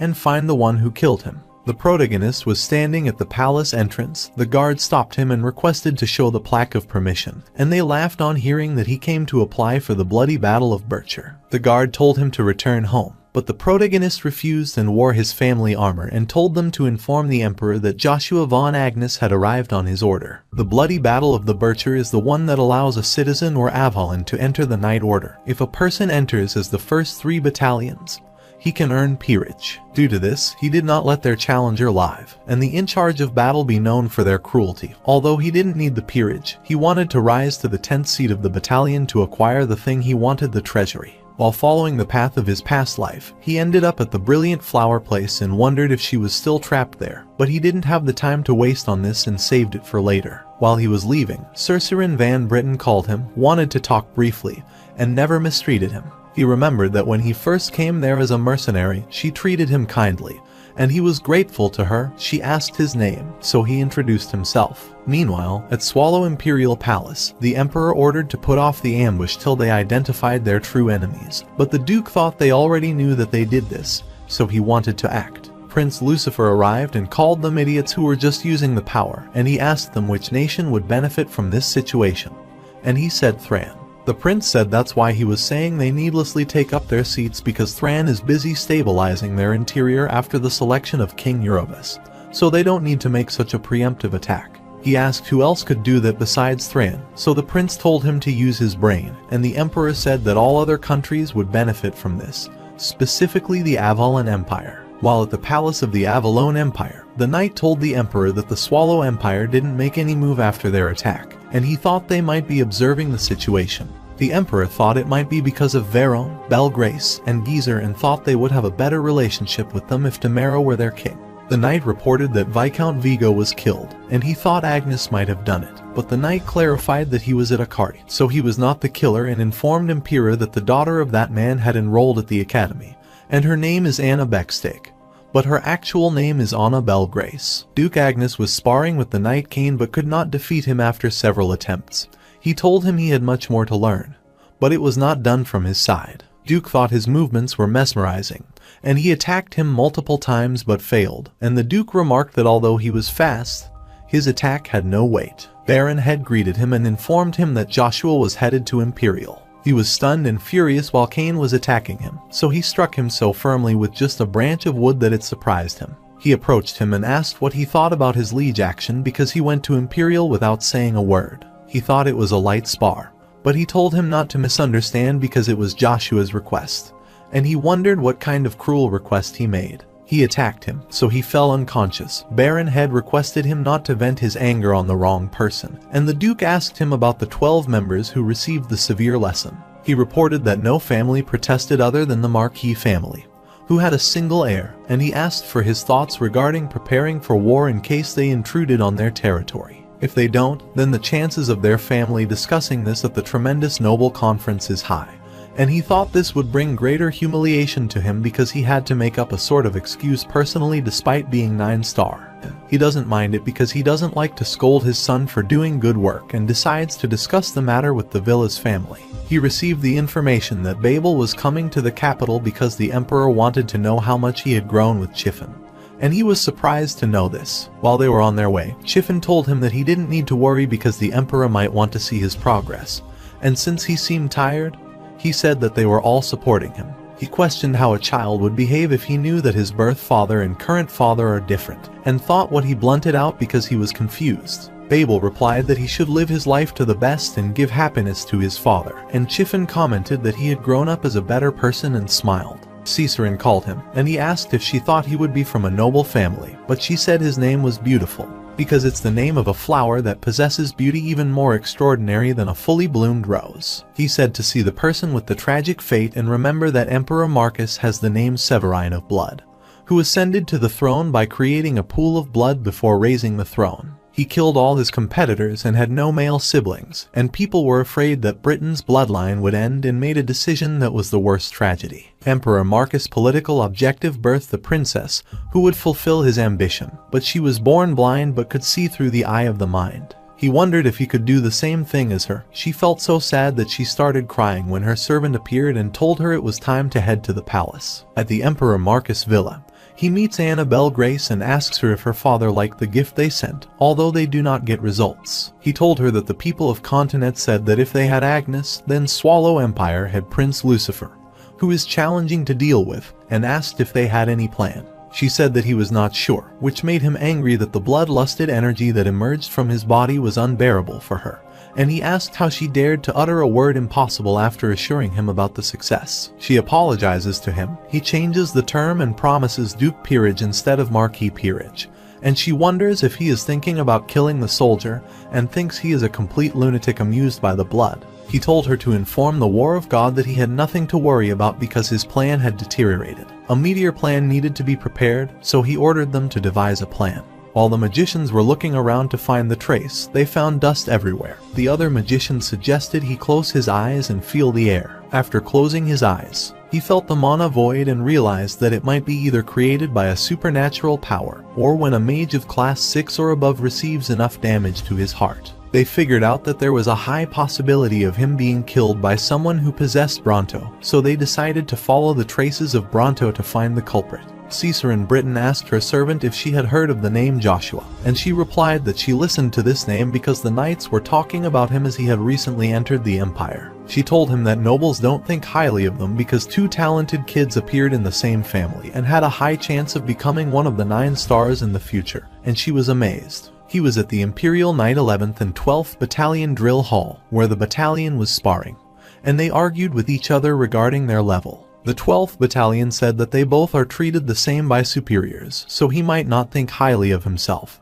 But he attacked him and asked if he was trying to go against the rule of majesty. He fell back, so the battalion asked him if he understood the difference between their levels. He received the money, and his companion told him to kill the loser, otherwise he would re-challenge him. While unsheathing his sword to kill him, Katja requested Langer to forgive him this time. All the other people were commenting on taking full responsibility till the end. Then he laughed as this place was like a coliseum while they were stunned to see a kid and battalion telling him this was the place he should play. He filled the Dawn Ring with energy and went forward and said to them that he had come to apply for a bloody battle of Bircher. They were stunned to see the symbol of Agnes's family, and he asked them if anyone wanted to spar with him. They were gossiping that he was the one who became able to use mana at such a young age, and they never expected to meet him there. Langer stepped forward and asked if he knew the meaning of the battle, and he said, according to Majesty Order, the challenger earns the position of Knight on victory. While Knight member is stripped of their position as an Imperial Knight, all the results depend upon participants,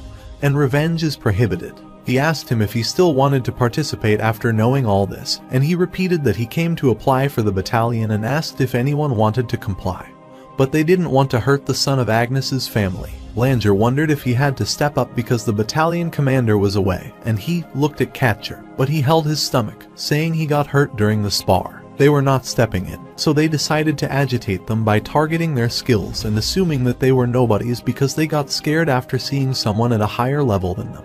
They were holding their anger, but Catcher was very frustrated and came out and became his opponent but told him not to blame him if he got injured. Everyone cheered and told him to teach a lesson so he wouldn't run his mouth while preparing to attack him. Langer told him to back out because rank aura can't be defeated by C rank mana, and he showed his aura, which stunned them, and asked them when he said he was C ranked. He thought he was showing him the artifact and borrowing the power of his family, and nothing more, and even his aura was fake.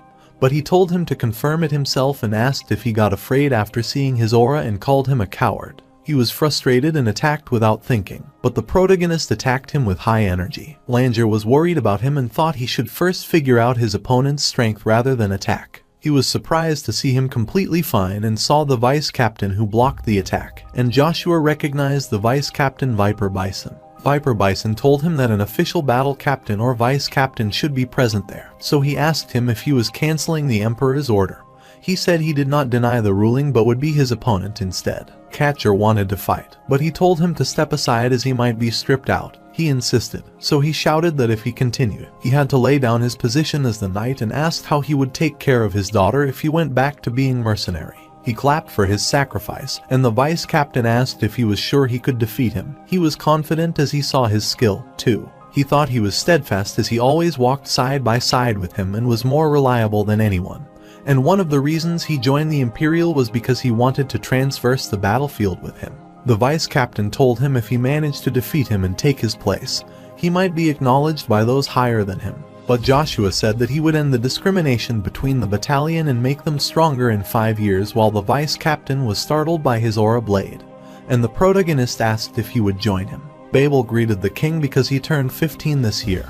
He said he would be higher than his father because even his father could reach the bank. The king gave him the elixir that increased the mana as a gift, but he didn't want to have it, so he ordered him to drink the potion, so he drank it. He fell on the floor, and King put his hand on his head and reminded him that they met many times since his birth, and might be unable to remember the promise he made to him and him never to lose the seat of succession to Joshua because he was his son. The untold truth that shrouded the Avalon Imperial Palace was once again buried into oblivion 5 years later. He came out, and they saluted Battalion Commander Joshua Sanders. When Joshua regressed, the continent was at peace, and 3 continents were considered superpowers, one of which was Avalon, ruled by Marcus, who joined forces with Draxia Bel Grace. They meddled and made bad blood with subordinate countries, but Emperor Verona figured out their scheme of attempting the war, and he stopped the fight with Thrain while, at this time, Empire Hubalt was selecting their pope. 5 years later, he was the first Prince Palace due to his birthday, and Cheryl appeared. Cox told him to be confident at times like this. She also agreed with him because, at times like this, she had no idea how Cromwell they were doing well. When they meet Natasha and Gowag at the entrance and ask if they are invited to the birthday, she controls her anger and says that it is an honor to see the children of the Marquis family. Because they didn't reply, she decided to head in. But Juog reminded the knight that he was for security, so he asked for her plaque, which made Cox angry as they were one of the 5 great families and thought it was their insult. Juog was insulting them because they were about to call any instance. Then Jushao commanded the knight to let them in as they were invited and told them to leave it to him, so they left. He leads them inside when he gets angry and says that he is nothing because Agnes's family abandoned him. But they ignore him, which makes him furious. He escorted her inside, and she said she didn't recognize him first because he had grown so much. She asked him for the dance, but he refused since he had to guard. He thought she might be worried because if Pontier got defeated by mercenaries, they would lose their entire continent, but currently, he had to solve what was happening today. He told her to come out since he was alone. She attacked him, but he stopped the attack and told Aisha Sestrapi to stop her idiotic act of assassination of the prince. She didn't tell anyone her name and wondered who he was but attacked him, and he knew she wouldn't be persuaded that quickly, so he revealed the Dragon of the Year, after which she greeted him as if he was the Black Master. He told her to leave the assassination of the prince, so she agreed, and he told her to leave the capital. After she left, he laughed because she thought he was a black dragon. In his previous life, she received the assassination for the first prince but was attacked at such a point she couldn't be healed, and because she helped him regress, he wanted to help her. She never expected to find the Dragon King enjoying his life at Avalon and assumed that although she would be chased for some time, she would be accessible. Meanwhile, the girls were talking about who would be dancing with the prince, and they saw Cheryl and started gossiping about her. Her family faces crises because their opponent is Cromwell. They have difficulty rising, and nobody supports them. She felt sad after hearing this, and Prince Kisser and Princess Cerceran's arrival announcement was made, and the prince thanked everyone for joining him. Princess's servant told her that Joshua was again not on the guest list, and she became sad even after 5 years. She was named to forget about him, and the prince asked her if she was alright. He was worried because he had come out of Flower Palace after a long time. He was stunned after seeing Cheryl as he was expecting he wouldn't be able to see her again. He went to her and said that he was aware of the unfortunate circumstances about her family and was worried and asked her for a dance. But she didn't want to be the target of a noble family child, so she apologized. He asked why she rejected his proposal, so Joshua appeared and replied that it was because she already had a partner. Joshua greeted and introduced himself, which stunned Princess because she continuously searched for him while the prince was glad to meet such a famous person. During their conversation, Juog raises and calls him arrogant. He apologizes to the prince but says that Joshua's action is unforgivable, and he tells him to be courteous because her partner has already decided, and the prince is also okay with her decision. He said if he knew he wouldn't be her partner. The prince didn't mind this and requested her to be his partner next time. While dancing, she asked why he helped her as it would put him in a difficult spot, and he replied that it was because he felt guilty for not fulfilling the promise. He told her that he wouldn't help her because he was working at Imperial Night, but she said that she didn't want his help but came to see his growth. Cain was enraged because he punched him when he saw him and was enjoying an Imperial Night. While he suffered for 5 years with the demon, the guards stopped him as vagrants are not allowed, but he asked them if they could see the Agnes family symbol. Everyone clapped for them as they were the best pair, and she blushed and ran away. Princess called him, but he thought he could get her later at the palace because of the medicine for her disease. He wanted to pay her for his past life, and she could hear him through his mind eye and ask him what he meant by this, but he had already left. While at the academy, everyone was gathered to congratulate Icarus on his early graduation, and he told her to stop doing this as others might have the wrong idea, but they wanted to congratulate him. He brought revolutionary change to the academy, and the student asked her about her plan, and she said she was planning to go to another sun. Cain was infuriated because he threw his subordinate into the palm of the devil, but he dedicated his youth to him and apologized to him but was crying and glad that he understood this. Since he came to see him, he assumed that he might have reached this level, and he said he was strong enough to expect him to defeat him. When the battalion arrived and notified him regarding his guest, after they reached there, they saw Icarus waiting for him when he left. They were stunned to see him, and Cain thought Icarus was a wonderful lady, but he told him to stop calling him the lady. He introduced himself and winked his eye, which scared him, so the protagonist pulled his ear and instructed him not to scare Icarus. The protagonist told her that he would find him if he didn't because he couldn't keep the seat of strategists empty for a long time. And Cain asked if they were keeping him out and wanted to be in his care. Grand strategist. He thanked him for the compliment, so he discussed his plan with them and instructed them to head to Pontier.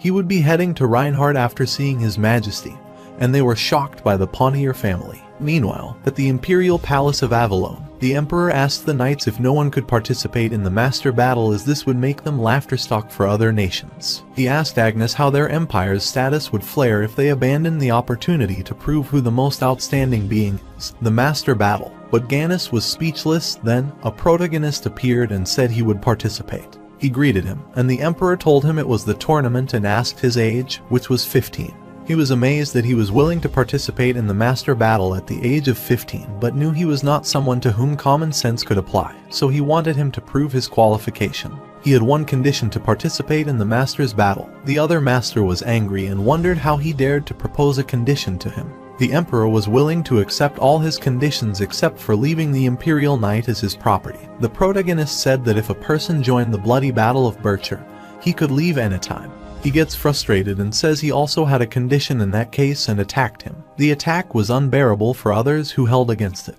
He laughs because it is absurd and tells Agnes he is jealous of him for the first time. He wanted to check if he had the Aura Blade, but he reached the Mind Sword, which meant he had already reached the Master Realm, and instructed him to participate. And if he gave him a satisfactory result, he would surely listen to his request. Meanwhile, Cheryl was writing when her guests arrived, and Icarus and Cain greeted her. She thanked them for coming and wondered what the continent's most intelligent person of content was doing there. She saw Duke Agnes's crest and realized Duke Agnes might have sent them for help.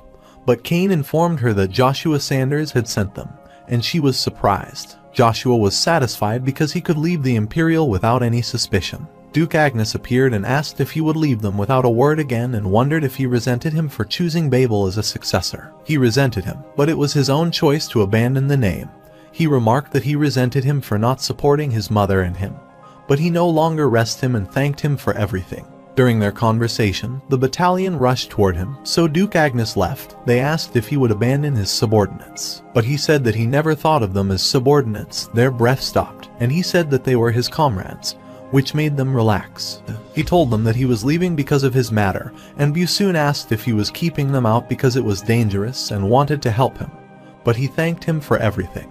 The knights said they would wait for him as long as he wanted because he was the one who could make them shine, and salute to pay their respect to the commander. He completed most of his project at the Imperial as he regained his obsidian earring, his beloved weapon, preventing the assassination queen's injury. It made a strong force the only objective left to destroy all the foundations owned by Kaiser von Britain. He figured out the power behind the prince about whom he had no idea in the past. Since the moon door is in Reinhardt, he had to gather all the information that had changed as soon as possible. At the Cathedral of the Hubalt Empire, the Christian was praying to strengthen his faith and was stunned when someone prayed for him to help him distinguish between good and evil. His master Chrysler, Gina Sebastian, told him to take care of himself and was sure that nobody could leave a seventh him besides superhuman. He instructed him to stay away from Uravis because he possesses extraordinary power and has no intention of involving himself in the Swallow and Thran Empire matter. He was leaving to prepare the carriage for him, but he wanted to visit the border before he left because he heard that a Lich had appeared in Avalon territory and was shocked. When high-ranked mages whose bodies have become decrepit due to the flow of time and cannot let go of the attachment to their mage research even at the door of death, they offer their soul and become undead due to black magic and become Lichs, they are considered public enemies of the continent regardless of nationality. He thought the information was credible because it was sent by the Archpriest Harold, and his master asked where it was, so he replied that it was at the eastern edge of Avalon, which is the Tryphia district. Icarus was working when Cain called him lady again and urged him to stop working, but he clarified that he was a man, so stop calling him the lady. While arguing, Cheryl arrived and told them they had to go through the mountain since they couldn't use the warp. Capital Acadie Warp Gate. The man told Joshua that no warp is connected to Reinhardt so that he would warp him to Hybree's capital closest warp there, and he stared at his face because he was reminded of a very talented man who felt a misfortune. He sent him to trembling capital Hybree using warp, and he wondered if Magic Tower was still searching for Jackus Stereo but was unaware because Bronto had disappeared. Count Hybree Noah Ken Hybree greeted him because it was His Majesty's order since he was heading to Reinhardt, and he invited him to Castle, but he had to head somewhere else. He requested him to let him treat since the Emperor's order, but he headed to the Mercenary Guild because he had something essential to do. On the other side, a masked man threw the coin in the water and cast the spell when another masked man appeared and asked if he might have a great deal with His Majesty. He asked if he was planning to tear the Agnes family because he opposed the war and suggested he be his comrade, but he rejected his offer. He told him to worry about his father, but he said that he never considered that war-desperate lunatic as a father. But he told Draxia Bell Grace not to forget his offer. He continues to run Kaiser von Britain to be very thorough, and he is amazed even though he is the kid who is wet behind his ear, meeting two people who drove Joshua to his death in his past life already. Hybrid Mercenary Guild asked for the silver plaque, but the man told him to complete 100 2-star requests and obtain the plaque. He wonders why he is doing this when he gets a silver plaque, so he tells him that they don't know what he will do by issuing it in the name of the Mercenary Guild. He told him to show the part of him that he could trust, and he said he wanted to offer his services to someone who needed this and get a reward in return. He agreed and gave him the 5 requests, and he was returned because such requests are as tricky as scouting dragon liars, but he told me it was a simple transportation scouting request, so he accepted it. While leaving, he asked if he shamelessly made him complete the 5-star request as a test, and he asked what reward he wanted, but he wanted to tell his reward after completing the request. Today's video ends here. Comment next if you want the next chapter. Like, share, and subscribe for more recaps. Full video available on the channel.